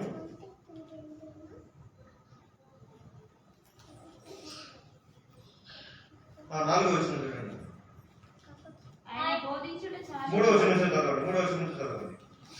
ఆయన ఆదోనిలో సీదోను అయిన ఒక దోణి ఎక్కి దాని నుండి కొంచెము త్రోయుమని అతనిని అడిగి కూర్చుండి దోణిలో నుండి జన సమూహములకు బోధించుచుండెను. ఆయన బోధించుట చాలించిన తరువాత, నీవు దోణిని లోతునకు నడిపించి చేపలు పట్టుటకు నీ వలలు వేయుడని సీమోనుతో చెప్పగా, సీమోను, ఏలినవాడా, రాత్రంతయు మేము ప్రయాసపడితిమి గాని మాకేమీ దొరకలేదు, అయినను నీ మాట చొప్పున వలలు వేతుమని ఆయనతో చెప్పాను. చాలు. చూడండి, వేస్తామని చెప్పాడు, వేసాడు, విస్తారమైన చేపలు పట్టాడు. ఇదేంటయ్యా రెండో అనుభవం ఏంటయ్యా అంటే, దేవునికి తన ధోనిలో అవకాశం ఇచ్చాడు పేతురు. దేవునికి తన ధోనిలోకి రావాలని దేవుడు కోరుకున్నప్పుడు అవకాశం ఇచ్చాడు. అవకాశం ఇచ్చిన తర్వాత ఆయన ఒట్టి చేతితో మనం తిరిగి వెళ్ళలేదు, కానీ వెళ్తూ వారి అక్కలను గుర్తించాడు, వారి అవసరతను గుర్తించాడు, వారి శ్రమ, రాత్రంతా పడి శ్రమను గుర్తెరిగాడు. ఎరిగి వెళుతూ పేతురు, నీ ధోనిలో ఇంతసేపు నాకు ఉండడానికి అవకాశం ఇచ్చి అనేక రోజులకు వాక్యం బోధించే గొప్ప అవకాశం ఇచ్చావు, తద్వారా నీ జీవితంలోనికి నేను కార్యం చేయాలని ఆశపడుతున్నాను, నువ్వు కొద్దిగా పడ లోపలికి వెళ్ళి మన చేపలు పట్టుకోపో, నీ చేపలు పడతాయి సింపుల్ గా చెప్పాడు. ఆ మొదలు ఎక్స్పర్ట్ ఆయన అంటాడు, ప్రభా ఎందుకులయ్యా, రాత్రంతా శ్రమ పడ్డాను, ప్రయాసపడ్డాను, మళ్ళీ నైట్ అయితే కొంచెం ఇంటికి వెళ్ళి కొంచెం పడుకొని నిద్రపోయి మళ్ళీ సాయంకాలం వస్తాం, ప్రయత్నం చేద్దాం అని అనలేదు. కానీ ఏమంటాడు, రాత్రంతా ప్రయాసపడ్డాను కానీ ఒక తోడు దొరకలేదు, అయినప్పటికీ నీవు చెప్పిన మాటను బట్టి మేము ఇప్పుడు వల వేస్తాం. దేవుణ్ణి మన చేతుల్లోనికి మనం ఆయనకి స్థలం ఇస్తే విస్తారమైనటువంటి ఆశీర్వాదాలు మనం పొందుకుంటాం. పోతున్నట్టే ఉంటాయి, మనం శ్రమ పడుతుంటాం, చేతికి వచ్చి దారిపోతూ ఉంటాయి, ప్రయాసపడుతుంటాం, ఎంతగానో ప్రయాసపడతాం. దేని కొరకు? ఏదో సంపాదిద్దాం, ఏదో సాధిద్దాం, ఏదో చేద్దాం అని దాని కొరకు మనం ప్రయాసపడుతుంటాం. కానీ అది కంటికి కనపడకుండా పోతుంటాం. అనుభవిద్దాము అనే లోపల అవి మన ముందు లేకుండా పోతూ ఉంటాయి. ఏంటయ్యా దీనికి కారణం అంటే, నువ్వు కష్టపడుతున్నావు కానీ ఆ కష్టంలో నేను లేనా. నేను అంటాను, దేవుడు అంటాడు, నీ కష్టం చేత నేను ఆశీర్వదిస్తాను. మనం ఈరోజు కష్టపడుతున్నాం కానీ ఆ కష్టంలో దేవుని యొక్క తోడు మన జీవితంలో ఉంచుకోవట్లేదు. పరిగెడుతున్నాం, ప్రయాసపడుతున్నాం, శ్రమ పడుతున్నాం, చెమటోరుస్తున్నాం. ఇదంతా ఎట్లా కనపడుతుంది అని ప్రసంగిలో చూస్తే ఒకడు గాలికి ప్రయాసపడుతున్నాడంట. గాలిని పట్టుకోవడానికి ప్రయాసపడుతున్నాడు. గాలి పట్టుకుని చూపి అంటే ఏముంది? గాలిని పట్టుకోవడానికి మనిషి ప్రయాసపడుతున్నాడు. అందుకని దేవుడు మాత్రం నరుని కష్టం వల్ల ఆశీర్వాదం ఎక్కువ కాదు, యెహోవా ఆశీర్వాదమే ఐశ్వర్యం ఇచ్చాను. దేవునికి మహిమ కలుగును గాక. విస్తారమైన చేపలు పట్టడానికి కారణం ఏంటయ్యా అంటే, పేతురు దేవునికి తన ధ్వనిలో అవకాశం ఇచ్చాడు కనుక దేవుడి కార్యాలు చేశాడు. మన కుటుంబంలో కూడా, మన బ్రతుకుల్లో కూడా, మన సంఘంలో కూడా, మన జీవితంలో కూడా దేవుడు జరిగించే గొప్ప కార్యాలు చూడాలి అని అంటే పేతురు వల్ల ఆయన మన ధ్వనిలోనికి ఆహ్వానించుకోవాలి. ఆహ్వానించుకునేటప్పుడు అలసిపోయి అన్నాడు పేతురు, సలసిపోయి అన్నాడు పేతురు. శక్తి లేదు పేతురికి, బలం లేదు, ఓపిక కూడా లేదు. అలాంటి పరిస్థితులు దేవుడు ఇచ్చి అడుగుతున్నాడు. ఈ సమయంలో నేను పడవ కావాలి నాకే అడుగుతున్నాడు. మనకైతే కష్టం ఉంటే, శ్రమ ఉంటే, బాధ ఉంటే దేవుణ్ణి మనం కోరుకోగలుగుతామా? దేవుడి సన్నిధి మనము చేరగలుగుతామా? కష్టకాలంలో కూడా దేవుణ్ణి మన జీవితంలోకి ఆహ్వానించుకుంటే పడిన కష్టానికి నిజమైనటువంటి ప్రయోజనం మన దేవుడు అనుగ్రహిస్తాడు. అందుకే రెండు చూసుకొచ్చాం. మొదటిగా యాయేరు తన ఇంటికి దేవుని తెచ్చుకొని స్వస్థత పొందుకున్నాడు. రెండవదిగా పేతురు దేవునికి తన ధ్వనిలో స్థలం ఇచ్చి విస్తారమైన చేపలు పట్టాడు. మూడవది చూద్దామా? మూడవది సమయం, రెండో సమయం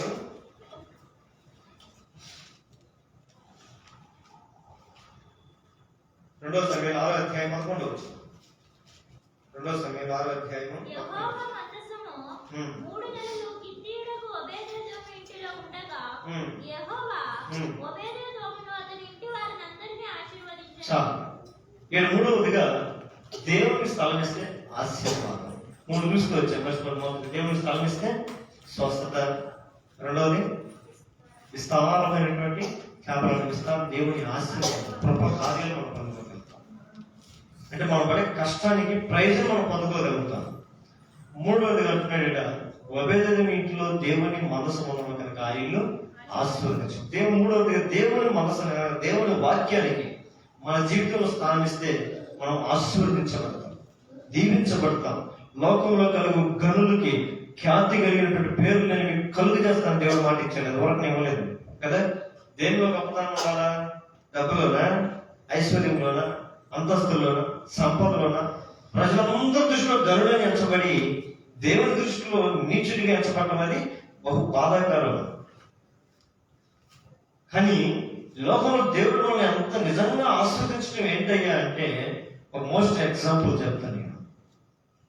ఒక గొప్ప ధనవంతుడు ధనం సంపాదించుకొని ఉన్నతంగా బ్రతుకుతూ ఏదో ఒక చిన్న మిస్టేక్ జరిగిందంటే, ఏదో 2 వీలర్ లేదా కార్లో వెళ్తూ ఒక యాక్సిడెంట్ జరిగింది. ఆ యాక్సిడెంట్ అయిన తర్వాత ఆ యాక్సిడెంట్ అయిన వ్యక్తి స్పాట్ చనిపోయాడంట. ఈ డబ్బు ఆయన పట్టుకున్నాడు. ఆయన పట్టుకొని ఇంకా కోర్టు చుట్టూరు, ఈ చుట్టూరు, వాటి చుట్టూరు, ఈ చుట్టూరు తిప్పి అంతవరకు ఆయన కష్టపడి సంపాదించుకున్న పేరు, ప్రఖ్యాత, ఒక చిన్నది ఏదో ఒక కార్యం జరిగిన తర్వాత అది అపకీర్తి ఇంకెన్నటికి కూడా తొలగిపోతాడట. ఒక పేదవాడైనా, ఒక ఎంత ఏమి లేమి కలిగిన వాడైనా కూడా పరిశుద్ధత కలిగి, దేవుని భయం కలిగి, యథార్థత కలిగి, నీతి నిజాయితీ కలిగి జీవించేవాడే దేవుని దృష్టిలో ఉన్నతమైన వాడు.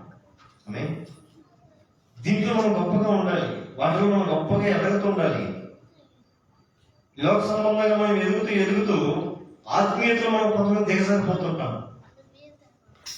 లోకానుసారంగా మనం ఎంతైతే ఎదుగుతున్నామో ఆత్మీయతలో కూడా దాన్ని సమానంగా బ్యాలెన్స్ చేసుకొని మనం రావాలి. ఆమె అంటని చెప్పి నువ్వు దరిద్రుడిగా లోకంలో దిక్కులు కూడు లేనివాడుగా బ్రతకమని దేవుడు కోరుకోవట్లే. నీతిమంతులను ఆకలి నేను ఆకలితో నేను పడుకోబెట్టాను. దానికి ఒక మంచి మాట అంటే, ఇదిగో ఒకప్పుడు నేను చిన్నపిల్లవాడిని, ఇప్పుడు నేను ముసలివాడిని. నీతిమంతులు భిక్షను ఎత్తుకున్నట్టే నేను ఇప్పుడు చూడలేదు. నీతిమంతులు ఆయన అన్నిటికీ ఆకలి కొననివ్వడు, ఎప్పుడు ఆకలి కొననీయుడు. వాడిని ఆ రీతిగా విడిచిపెట్టడు వాళ్ళు. అంటే క్రైస్తవుడు ఎదిగే కొలది ఆధ్యాత్మిక జీవితం కూడా దాన్ని చేతి పట్టుకొని ఎంట పెట్టుకుని వెళ్ళాలి. కొద్దిగా డబ్బు పెరిగిందంటే, నేను బిజీ కదా, నేను రాలేని చర్చిలకి, నేను రాలేని ప్రార్థనలకి, నేను కలుసుకోలేని సహవాసంలో అని అంటూ ఉంటాం.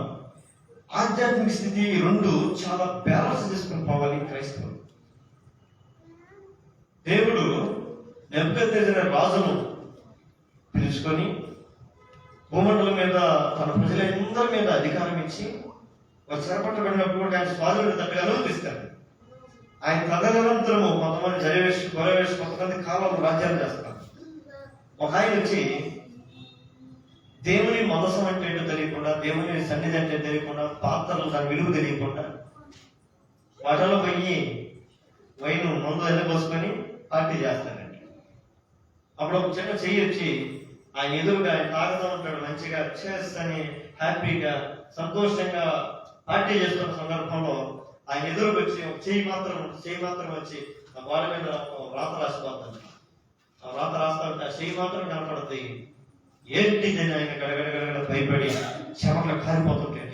ఏంటిదని ఆ దేశంలో ఉన్న అనేకమైన తత్వజ్ఞానులను, విజ్ఞానులను, పండితులను అందరినీ సమకూర్చాడు. దానికి అర్థం ఏంటి చెప్పండి? అందరూ తలబట్టుకుంటారు, ఇదేం మాకు అర్థం కావట్లేదు, ఇదేం మాస్తా. ఆ సందర్భంలో దీని గురించి ఎవరు చెప్పేవాళ్ళు లేరా దీని గురించి అంటే, ఆ ప్రాంతంలో ఆ ఊరిలో దైవభక్తి కలిగిన దానియేలు అని ఒక ఆయన ఉండడం, ఆయన కనుగొని ఆయన తీసుకొని వచ్చి ఆయన చెప్పి చదువుతాడు. అయ్యా, ఆ రాసింది ఏంటో దాని వివరణ ఈ రీతిగా ఉంది.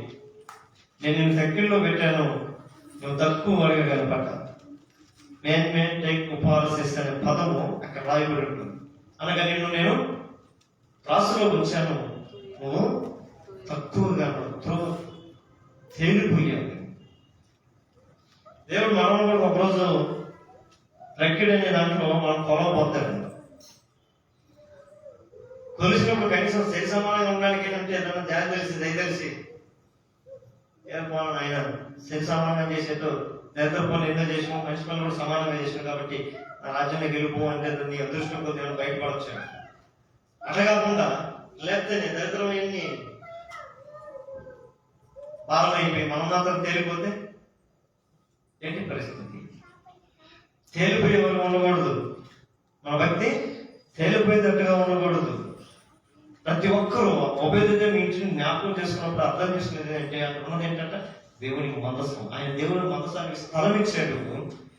ఆ కుటుంబం ఆశీర్వదించబడింది. రాబోయే రోజులు మన జీవితాలు కూడా, మన బ్రతుకులు కూడా దేవుడు కోరుకున్నంత స్థితికి, ఆయన మాటకు అందంత స్థితిలోనికి, ఆయన మాటలు వినగలిగిన స్థాయిలోనికి మనం చేరే క్రైస్తవుల వల్ల మనం ఉందాము కాక. చూడండి, ఇంకొక మాట చూసుకుందాం, ప్రార్థన చేసుకుందాం. లోకాసువార్త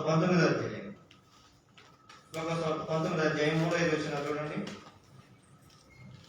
యేసు ఎవరో ఇది చూడగోరను గాని కొట్టి వాడైనందున జనులు గుంపు కూడి ఉండుట వలన చూడలేకపోయెను. అప్పుడు యేసు ఆ త్రోవను రానయ్యుండెను గనుక అతడు ముందుగా పరిగెత్తి ఆయనను చూచుటకు ఒక మేడి చెట్టెక్కెను. యేసు ఆ చోటికి వచ్చినప్పుడు కన్నులెత్తి చూచి, జక్కయ్య, త్వరగా దిగుము, నేడు నేను నీ ఇంట ఉండవలసి ఉన్నదని అతనితో చెప్పగా అతడు త్వరగా దిగి సంతోషముతో ఆయనను చేర్చుకొనెను.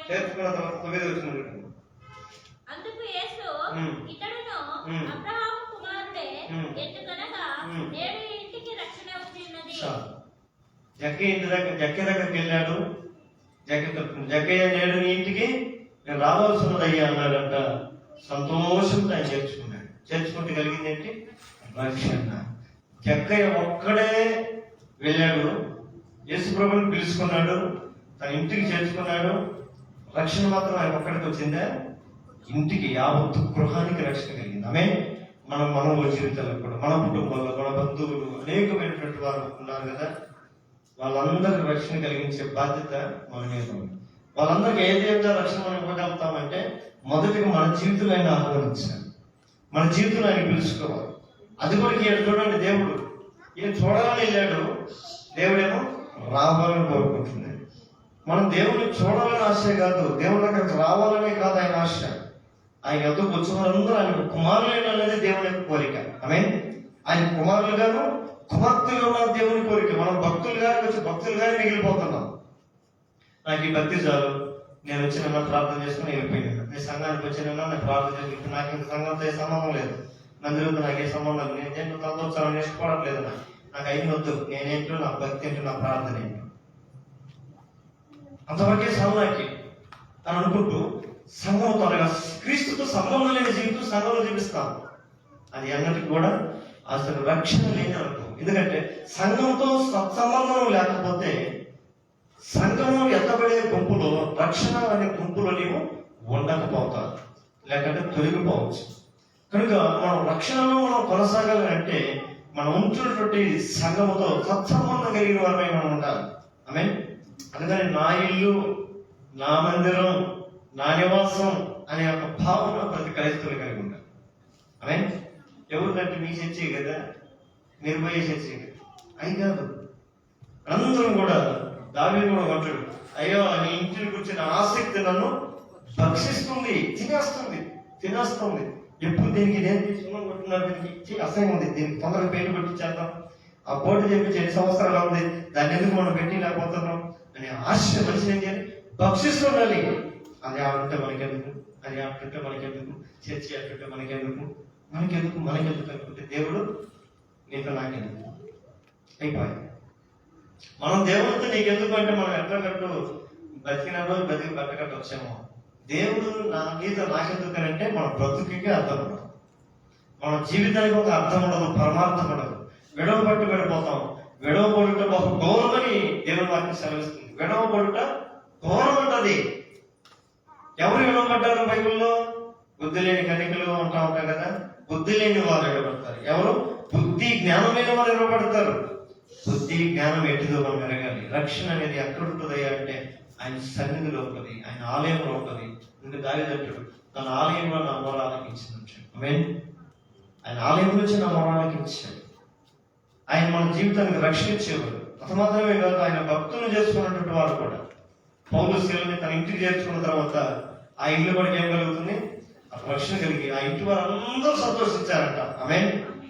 ఆయన ఒక్కడికే పొందుకోవాల్సిన సంతోషం ఎప్పుడైతే పౌలు శీలను తన ఇంట్లోనే చేర్చుకున్నాడో ఆ ఇంటి వారు అందరూ వారితో కలిసి సంతోషించారు. ఈ రాత్రి కాల సమయంలో వాక్యం దేవుని బిడ్డలారా, ప్రభు ఒక స్థలాన్ని నువ్వు ఏర్పాటు చేసుకోవాలి. నీ జీవితంలో, నీ కుటుంబంలో, నీ బ్రతుకులో నువ్వు స్థలం ఏర్పాటు చేసి ఆయన గారి చిన్న అవకాశం ఈ స్థలం ఇస్తే నీ జీవితంలో స్వస్థత ఇస్తాడు, నీ జీవితంలో గొప్ప కార్యాలు చేస్తాడు, నీ జీవితంలో ఆశీర్వాదం ఇస్తాడు, నీకు గొప్ప రక్షణ ఇస్తాడు. ఆయన స్థలం ఇచ్చే వరకు మనం మొక్కలు వెతుకుంటాం. ఈరోజు చాలా మంది దేవునికి స్థలం ఇవ్వట్లేదు. చాలా మంది మనం పిలుస్తున్నాం, అయ్యా రండి దేవుని సన్నిధికి రండి, దేవుని మందిరానికి రండి, దేవుని పరిచయం చేయండి. లేదు, నేను ఇదిగో నా కుటుంబం కోసం ప్రయాసపడాలి, నా కుటుంబం కోసం శ్రమపడాలి, నా బిడ్డల కోసం ప్రయాసపడాలి, నేను దీనికోసం శ్రమపడాలి అంటున్నాను. దేవుడు అంటాడు, నీ శ్రమలో కూడా నేను ఉండాలని ఆశపడుతున్నాను. నా పిల్లలారా, నువ్వు పడే కష్టంలో కూడా నేను ఉండాలని ఆశపడుతున్నాను. నేను వద్దని చెప్తున్నాను. నువ్వు అక్కడ ఎన్ని రోజులు నువ్వు కష్టపడతావు, నువ్వు అక్కడ ఎన్ని రోజులు నువ్వు ప్రయాసపడతావు. నీ కష్టంలో నేను కూడా పాల్గొ పొందుకోవాలని ఆశపడుతున్నాను. నీ శ్రమలో నేను కూడా చేతులు కలపాలని ఆశపడుతున్నాను. నేను నీ దగ్గరకు వచ్చానంటే, నేను నీతో చేతులు కలిపానంటే గుర్తుపెట్టుకో, నేను బలవంతుడు దేవుడు, బలమైన కార్యాలు చేయగలిగిన సమర్థుడు. నాకు అసాధ్యమైనది ఏది కూడా లేదు. మొదటిగా నీ జీవితంలో నాకు అవకాశం ఇవ్వు, నాకు ఒక స్థానం ఇవ్వు. దావీదు మంచి భక్తుడు అనడానికి కారణం ఏంటంటే దేవుని కొరకు ఒక స్థలం ఏర్పాటు చేసే వరకు నేను నిద్రపోను అంటాడు.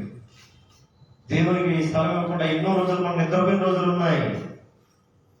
దేవుడి సమయం కొరకు నేను ఏదన్నా ఆయన కొరకు చేశానా అని ఆలోచన లేకుండా జీవించిన సందర్భాలు మన జీవితంలో చాలానే ఉన్నాయి. రాబోయే కొత్త సంవత్సరంలోనికి మన జీవితం కాలు పెట్టబోతున్నాం. సంఘంలో ఇన్ని దినాలు జీవించిన జీవితం ఏంటో రాబోయే రోజుల్లో దేవుడికి ఒక స్థలం ఇచ్చి ఆయన జీవితంలోకి ఆహ్వానించుకొని మన జీవితంలో ఉన్నతమైన కార్యాలు పొందుకునేటట్లుగా దేవుడు కృప చూపును గాక. చూడండి, ఆయన అయితే సత్రంలో స్థలం లేదన్నాడు, తలవాళ్ళ చెట్టుకు స్థలం లేదన్నాడు. ఈ పురుగులు అంటున్నాడు, నా పిల్లలారా మీ జీవితాల్లో కూడా మీ హృదయాల్లో కూడా పిలుస్తాను. వారు అనేకులు తమ మనసులు దేవునికి చోటియే నమ్మకపోయి మనం అలాంటి వారు కాదు. వారు చేయరాని నీచ కార్యాలు చేయడానికి భ్రష్ట మనసుతో అప్పగింపబడి ఉంటారంట. మనమైతే ఆయనకి చోటిచ్చి చేసే నీతి కార్యాలు చేసి ఉన్నతమైన కార్యాలు చేసి, ప్రభా వారైతే మనసుకు చోటు ఇవ్వలేదు, నేనైతే నా మనసులో నీకు చోటిస్తున్నాను, నా జీవితంలో నీకు స్థానం ఇస్తున్నానయ్యా, నా కుటుంబంలో నీకు స్థానం ఇస్తున్నాను, నా జీవితంలో నీకు రావాలని. నేను అంతగా ఎన్ని పోరాటాలు నా జీవితంలో సాగుతున్నాయో నేను ఇవన్నీ విసిగిపోయినానయ్యా, సరిపోయినాను. ఇక నాకు శక్తి సాగదు, నాకు బలం సరిపోదు, నాకు సహనం లేదు, ఒంటరిగా ఓడిపోయే పరిస్థితులు నేను ఉన్నాను, ఓడిపోయినాననే భావన నా జీవితాన్ని వేధిస్తుంది. ఒకసారి నా జీవితానికి రావాలంటే ప్రయాసంతో పడినటువంటి పేదలు దొరులోనికి దేవుడు వచ్చి తన పడవద్ద విస్తారమైన చేపలతో నిండుటట్టుగా చేశాడు. సంఘం కూడా రాబోయే రోజుల్లో అనేకమైన విస్తారమైన కుటుంబాల వల్ల సంఘం చేర్చబడాలి. ఇక ఎన్ని దినాలు కొదువుతో, ఎన్ని దినాలు ఖాళీతో, ఎన్ని దినాలు విస్తారమైన స్థలం ఇచ్చినప్పటికీ కూడా పరిపాలలేని స్థలంతో ఉండాలి. ఈ భూమి నిస్సారం ఉండకూడదు కదా, సారం లేని భూమి ఉండకూడదు కదా. మనందరం కూడా పేదల మాట వల్ల విని ఈ సంఘంలో ప్రతి ఒక్కరు కూడా పేదలు దేవునికి విధేయత చూపించినట్లుగా సంఘం మనందరం కూడా దేవునికి విధేయత చూపించాలి. ఎప్పుడైతే మనం విధేయత చూపించి ఆయన చిత్తము ఆయన మాట ప్రకారం మనం చేసే సంఘంగా మనం ఉంటామో అప్పుడే ఈ సంఘంలో దేవుడు నూతనమైన కార్యాలు, అద్భుతమైన కార్యాలు, విస్తారమైన ప్రజలు ప్రభావం వల్ల నీ దగ్గరకు వస్తారని వాక్యం సెలవిస్తుంది. ఆ ప్రజలు రాకుండా ఉండటానికి ఒకవేళ మనమే ఒక అడ్డు దోడగా ఉన్నామేమో, అడ్డు బండగా ఉన్నామేమో, రావాల్సిన ప్రజల కొరకు మేము ప్రార్థించలేక, రావాల్సిన ప్రజల కొరకు మేము వేచించలేక, వారి కొరకు ప్రయాసపడలేక, మా ప్రయాసాలు చాలా మేము అలిసిపోయామయ్యా అనే భావంతో మనం ఉంటే ఎన్ని దినాలు మనం ప్రయాసపడే శ్రమ సేవ వ్యర్థంగానే మిగిలిపోతుంది. కాబట్టి ఈ రాత్రి కలిసి మనందరూ కూడా మనం కూడా మనందరూ ప్రార్థన కాదు, ప్రతి ఒక్కరిని స్వరార్థం. దేవా, ఈ భూమి మీద నిజమైన భక్తులు మీకు ఒక స్థలాన్ని ఏర్పాటు చేయాలని ఆశ కలిగి ఉంటాడు. తండ్రి, నా జీవితంలో కూడా, నా బ్రతుకులో కూడా, నా కుటుంబంలో కూడా నేను కూడా మీకు ఒక స్థలం ఏర్పాటు చేయాలని ఆశపడుతున్నాను. రండి,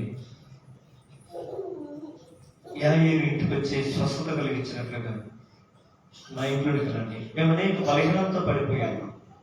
మా కుటుంబంలో కన్నీళ్ళు ఉంది, మా కుటుంబంలో శ్రమలు ఉన్నాయి, మా సంఘంలో బాధలు ఉన్నాయి, ఇరుకులు ఉన్నాయి, ఇబ్బందులు ఉన్నాయి, బ్రతుకుల పరిస్థితులు ఉన్నాయి. యాయేరు ఇంటికి వెళ్ళి ఏ విధంగా అయితే దుఃఖాన్ని ఆనందంగా మార్చామో మా జీవితాల్లో కూడా, మా బ్రతుకులను కూడా వచ్చి ఈ కన్నీటికి స్వస్థతకి ఆయన నిశ్శబ్దం మేము ఆనందించేటట్టుగా, నీ కార్యం చూసినట్టుగా ఉన్నతమైన స్వస్థత మా ఆత్మకు, మా దేహానికి, మా కుటుంబానికి, స్థలానికి మీరు దయచేయడం కాక. ఇంత మాత్రమే కాదు, ఈ అద్భుతమైనటువంటి కార్యాలు పేదలు చూసినట్లుగా మా కుటుంబాల్లో, సంఘాల్లో, మేము మా జీవితంలో మేము చూసినట్లుగా మాకు సహాయం దయచేయండి. ఆయన నీ మాటకు విధేయించి నీకు స్థానం ఇచ్చాడు. గొప్ప కార్యాలు చూసినట్లు విస్తారమైన చేపలు తన కంటితో చూశాడు. ఇది జరగదు, ఇది కలగదు, ఇది అవ్వదు, ఇది ఇంతే అని అనుకున్న ఆలోచనలు మా జీవితంలో కూడా చాలానే ఉన్నాయి. ఈ రాత్రి వచ్చిన అవకాశం చూపిస్తాను. ప్లీజ్, సీమోను దొరులోకి వచ్చి ఇక చేపలే దొరకవు, నేను ఎట్లా ఖాళీ చేతులతో వెళ్ళిపోవాలి నేను ఇంటికి అనుకున్న ఆ పేదల జీవితంలో విస్తారమైన చేపలు చూసి కన్నులు ఎదుటి కార్యం చేశాడు. నా జీవితంలో కూడా జరిగించేసాడు. ఇదిగో పలానా విషయం నేను ప్రయాసపడుతున్నాను, ఫలితం నేను పొందుకోలేకపోతున్నాను, శ్రమ పడుతున్నాను, ప్రార్థిస్తున్నాను, సమాధానం రావట్లేదు, సన్నిధికి వెళ్తున్నాను, నీ సంతోషం లభించలేకపోతున్నాను, సహవాసంలో ఉన్నాను, సమాధాన స్థితిలో ఉన్నాను. కారణం ఏంటో దేవుడు నాకు చెప్తూ వచ్చాడు. అన్నీ ఆయనతో ఉన్నాను కానీ ఆయనకు లోబడట్లేదు, ఆయన మాట వినట్లేదు. ఆయన మాట వింటే ఆయనకు మన స్థలం ఇచ్చినట్టు. ఇన్ని రోజులు దేవుని మాట వినకుండా పెడచలు పెట్టడం, దేవునికి దూరంగా జీవించడం, దేవుని మాటలు నిర్లక్ష్యం చేయటం, ఆయన మాటలకు అవిధేయులుగా జీవించడం, అదే మన జీవితం కష్టానికి పునాదులుగా బలమైన గోడలుగా మార్చబడతాయి. ఈ రాత్రికాల సమయంలో దేవుని పిలుపుతో, దేవునితో మనకు ఐక్యతతో, ఆయన విధేయతతో, ఆయనతో ఉన్నటువంటి వినయంతో మనం కలగలేని ఆగిపోయిన అద్భుతకరమైన యేసునామ జీవితాల స్థానాలు జరుగునుగాక. మన కుటుంబాలకు రక్షణ కాదు, ఉన్నతమైన రక్షణ, శ్రేష్టమైన రక్షణ. యేసు ప్రభువులో మన రక్షకుడుగా పుట్టాడు. మరి మన కుటుంబంలో ఉన్నాడా? ఆ రక్షకుడు మన కుటుంబంలో జన్మించాడా? అయితే జక్క ఇంట్లోకి ఎప్పుడు యేసు ప్రభు వెళ్ళాడో అప్పుడే ఆ ఇంటికి రక్షణ వచ్చింది. మనందరం మన రక్షణ అనుభవంలో మనం ఉండాలి. రక్షణ అనుభవంలో మన కుటుంబాల ముందుకు సాగాలి. ఇంకా రక్షణ లేని వారు చాలా మంది ఉన్న వాళ్ళని మనం జ్ఞాపకం చేసుకోవాలి. అయ్యా, నా కుటుంబంలోనే నా రక్త సంబంధికులు, నా బంధువులు అనేకులు రక్షణ లేకుండా నేను చేర్చుకున్నాను, నేను రక్షణ పొందుకున్నాను. ఇక నేను ఎరగలేక, నేను చేర్చుకోలేక, నేను అంగీకరించలేక అనేకులు రక్షణ లేక శిక్షలో నాశనంలో ఉన్నారు. అంటే వారందరూ కొరకు నేను ప్రార్థన చేస్తున్నాను. నాకు ఇచ్చిన ఈ గొప్ప రక్షణ ఈ క్రిస్మస్ సీజన్లో అనేక దినాలు అనేక జనులకి ఈ రక్షణ సువార్తను ప్రకటించే సాధనంగా నన్ను నిలబెట్టుకోండి. అనేక ఆత్మల ప్రారంభం కలిగిన సహాయం దయచేయండి. ప్రభు చూపించిందని ప్రార్థన. ఎప్పుడైతే మనం ఆయన స్థానం ఇస్తామో, ఆయనకి స్థలం ఇస్తామో, ఈ రోజు నుంచి దేవుడు మన జీవితంలో గొప్ప కార్యం జరిగించుగా ప్రార్థన చేస్తాం. చిన్న ప్రార్థన చేస్తాం. ప్రేమ కలిగిన మా తండ్రి, కృప కలిగిన దేవ, భవనంతుడ, మహోగరుడ, సర్వాధికారి, శ్రేష్ఠ ఉన్నతమైన మహిమ కలిగిన నామానికి ఆదివారం చదివిన ఆలయం పరిస్థితుల్లో సంఘంలో ఆలయంలో తండ్రి మీరు ప్రార్థించుకునే గొప్ప అవకాశం భాగ్యం మాకు దయచేసి తండ్రి ఈ దినాల్లో నీకు స్థానం ఇచ్చి, ఆయన నీకు స్థానం ఇచ్చి ప్రజల గుంపులు మమ్మల్ని ఏదైతే అనుభవం లేని వాటి అనేకులు భూమి చూస్తూ వచ్చారు. తండ్రి సత్రం స్థలం దొరకలేదు, అలవాటు కూడా స్థలం దొరకలేదు. కానీ అదే స్థలంలో జీవం అనుభవించి ఈరోజు మాకు స్థలం సిద్ధపరుస్తుంది. సర్వోత్తమైన ఉన్నతమైన స్థానాన్ని మా కోసం నిర్మిస్తున్నాం. స్థలం ఉండాలంటే ఈ లోకంలో తండ్రి మేము స్థలం ఇవ్వాలని, మా జీవితంలో మీకు స్థలం ఇవ్వాలని, స్థానం ఇవ్వాలని అప్పుడు మాట్లాడుతూ వచ్చాను. అయ్యో కుమార్తెని ఏ విధంగా అయితే నేను చేర్చుకొని బ్రతికించుకున్నాడు, చచ్చిపోయిన మా ఆధ్యాత్మిక జీవితం మేము బ్రతికించుకున్నట్టుగా తండ్రి రాత్రికాల సమయంలో తండ్రి ఆ యాయ్యర్ ఏదైతే తన ఇంటికి ఆహ్వానించుకున్నాడు తండ్రి, మమ్మల్ని మా జీవితంలోనికి, మా సంఘంలోనికి, మా కుటుంబాల్లోనికి ఆహ్వానిస్తున్నాం. చనిపోయిన ఆత్మీయ జీవితం తిరిగి బ్రతికించమని వేడుకుంటున్నాం. అయినా మేము ఆత్మీయతలో జీవించాలి, ఆత్మీయతలో బ్రతకాలి, ఆత్మీయంగా పిలువబడాలి. ఆత్మీయత చనిపోయినప్పుడు ఆ చుట్టుపక్కల అందరూ గుర్తులు పెట్టి ఏడుస్తున్నట్టు అనుభవం చూస్తున్నాం. దేవా, ఈ ఆత్మీయతలో ఇంకా చనిపోయి ఉంటే ఒకరోజు మా కోసం ఎవరు ఏడవరు కానీ అనిత్య నరకాగ్నిలో అనిత్య శిక్షను అనుభవిస్తూ నేను ఒకరోజు కన్నీరు పెట్టి గుండెలు బాధపడుతూ రోధించాల్సిన దినం ఒకటి ఉందని మేము జ్ఞాపకం చేసుకున్నట్టుగా సహాయం తెచ్చి కనుక శరీర సంబంధమైన జీవితంలో మేము మరణించి పాపముల చేత అపరాధముల చేత చనిపోయి క్రీస్తు పాటు బ్రతికే వాళ్ళము, క్రీస్తు పాటు జీవించే వాళ్ళ వల్ల దేవా మాకు అనుభవం మాకు తెచ్చి సహాయం తెచ్చి దేవా సంఘంలో ఉన్న ప్రతి బిడ్డలు మీరు జ్ఞాపకం చేస్తారు. అనేకులు నా యొక్క ఆత్మీయతలో చనిపోయిన స్థితిలో ఉన్నారు నాయన. అయినా వాళ్ళ దగ్గరికి రమ్మని కొంతమంది ఆయ్య యొక్క దాసులు దగ్గరికి వెళ్ళి వేడుకున్నట్టుగా దాసులుగా ఆయన సేవకుడుగా తండ్రి దేవా మా సంఘానికి రమ్మని, ఈ సన్నిధిలోనికి రమ్మని నేను కూడా వేడుకుంటున్నాను. ఆత్మీయతలో బ్రతుకున్నట్టుగా ఉద్యోగం కలుగుతాయి. ఆత్మీయమైన మనోనేత్రాలు తెరవలేమని అడుగుతున్నాను దేవా.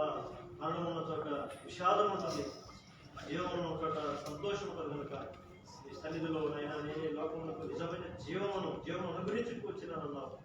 ఈ జీవము అనేకులు నింపుదలుగా ప్రార్థన సంఘంలో ఉన్న ప్రతి కుటుంబాల మీద ఈ ఆత్మ మీరు కుమరించుదలుగా ఈ జీవంతో నింపబడి ఈ జీవమైన ఎముకల్లోనికి జీవం ఇచ్చినట్టుగా తండ్రి ఈ సంఘంలో ఎవరు నిర్జీవులుగా కాకుండా, జీవం లేని వారుగా కాకుండా, ఆయన ప్రయోజనం లేని వారుగా కాకుండా, చెదిరిపోయిన వారుగా కాకుండా, ఆయన పాలవేయబడిన వారు కాకుండా నీ ఆత్మ నీ జీవం ఏ రీతిగా వాళ్ళైతే సమకూర్చిందో, ఏ రీతిగా ఒకటిగా చేసిందో, ఏ రీతిగా సైన్యంగా ఆయన లోయలో నిలబెట్టిందో ఈ సంఘంలో ఉన్న ప్రతి కుటుంబంలో మీరు సమకూర్చి నీ జీవంతో నింపండి, నీ ఆత్మతో నింపండి, నీ బలం ఇచ్చి సంఘంలో ఒక సైనికుల వలె క్రీస్తు చేస్తున్న మంచి సైనికుల వలె నిలబడినట్టుగా ప్రతి కుటుంబాన్ని ఏస్తున్నా నిలబెట్టుదురుగా కానీ ప్రార్థన చేస్తాను.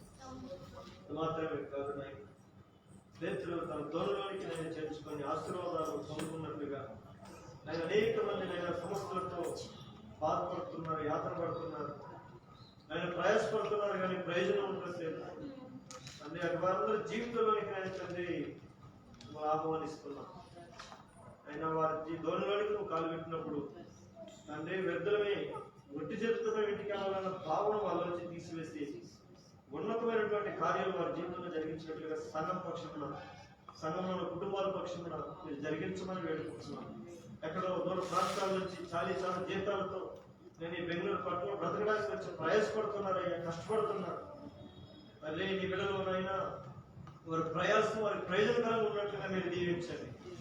వాళ్ళ కష్టాలు జీతాన్ని మీరు ఆశీర్వదించండి. నాయన ఎంత కష్టపడుతున్నారో ఆ కష్టానికి తగిన ప్రతిఫలం బిడ్డలు పొందుకున్నట్టుగా ఈ బిడ్డలు మీకు ప్రభుత్వ కుదురుగా ప్రార్థన చేస్తున్నాను. నేను మీ కృపను బట్టి, శక్తిని బట్టి బెంగళూరు పట్టణంలో ప్రతి బిడ్డ సీఎం సంఘం ప్రతి కుటుంబం నజరుడిని యేసు నామములో స్థిరపరచబడుదురుగా.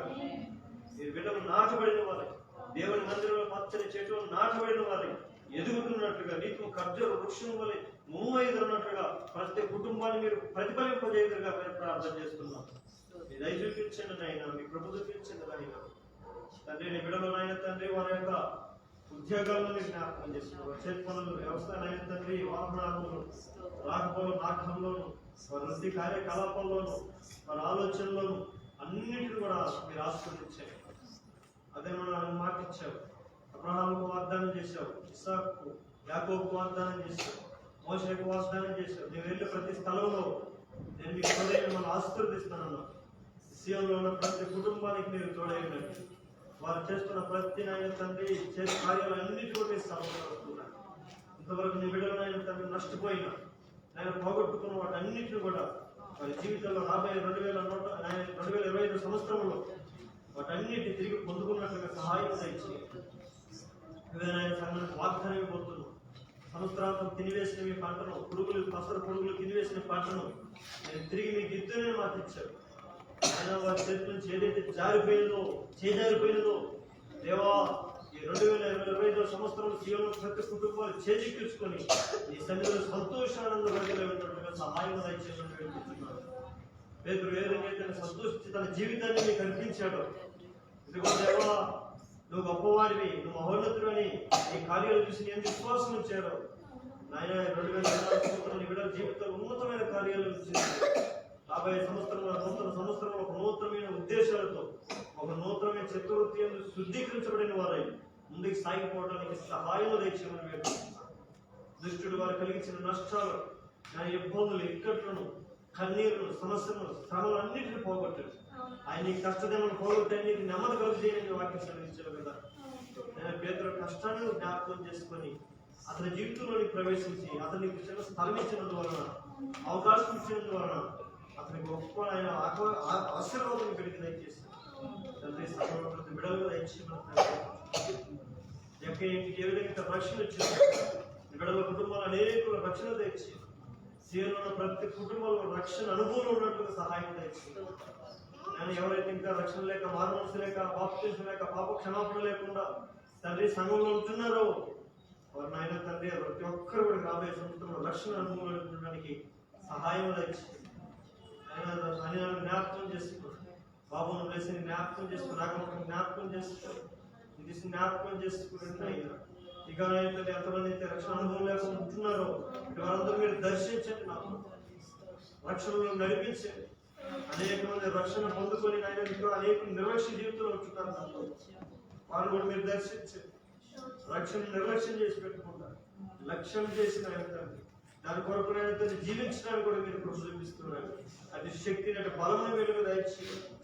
రక్షణ పొందిన వారు నీకు సాక్షులుగా ఉన్నట్లుగా నీ అభిషేకంతో బిడ్డలు నింపుతుగా అక్కడ ప్రార్థన చేస్తున్నారు.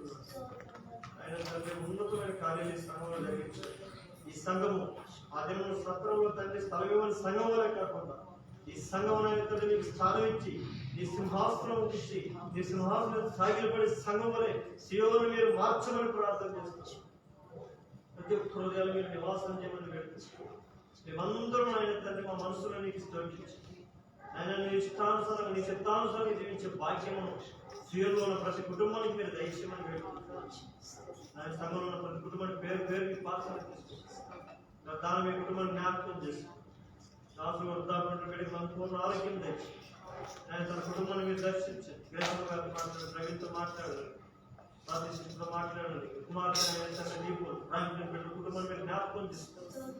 రాబోయే దినాల్లో తండ్రి నీ బిడ్డ ఆ కుటుంబానికి యజమానుడు కనుక యజమాని మార్గం నడిచి కుటుంబం వారందరూ తన అడుగుజాల్లో నడిచి సంఘంలోనికి నడిపించబడడానికి కూడా మీరు ప్రభు చూపిస్తున్నారండి, దయ చూపిస్తున్నారండి. వారి మనసులతో మాట్లాడండి నాయన తండ్రి, వారి హృదయాలతో మాట్లాడి మనసులు మార్చండి నాయన, నడిపించమని ప్రభు చూపించమని వేడుకోవచ్చు.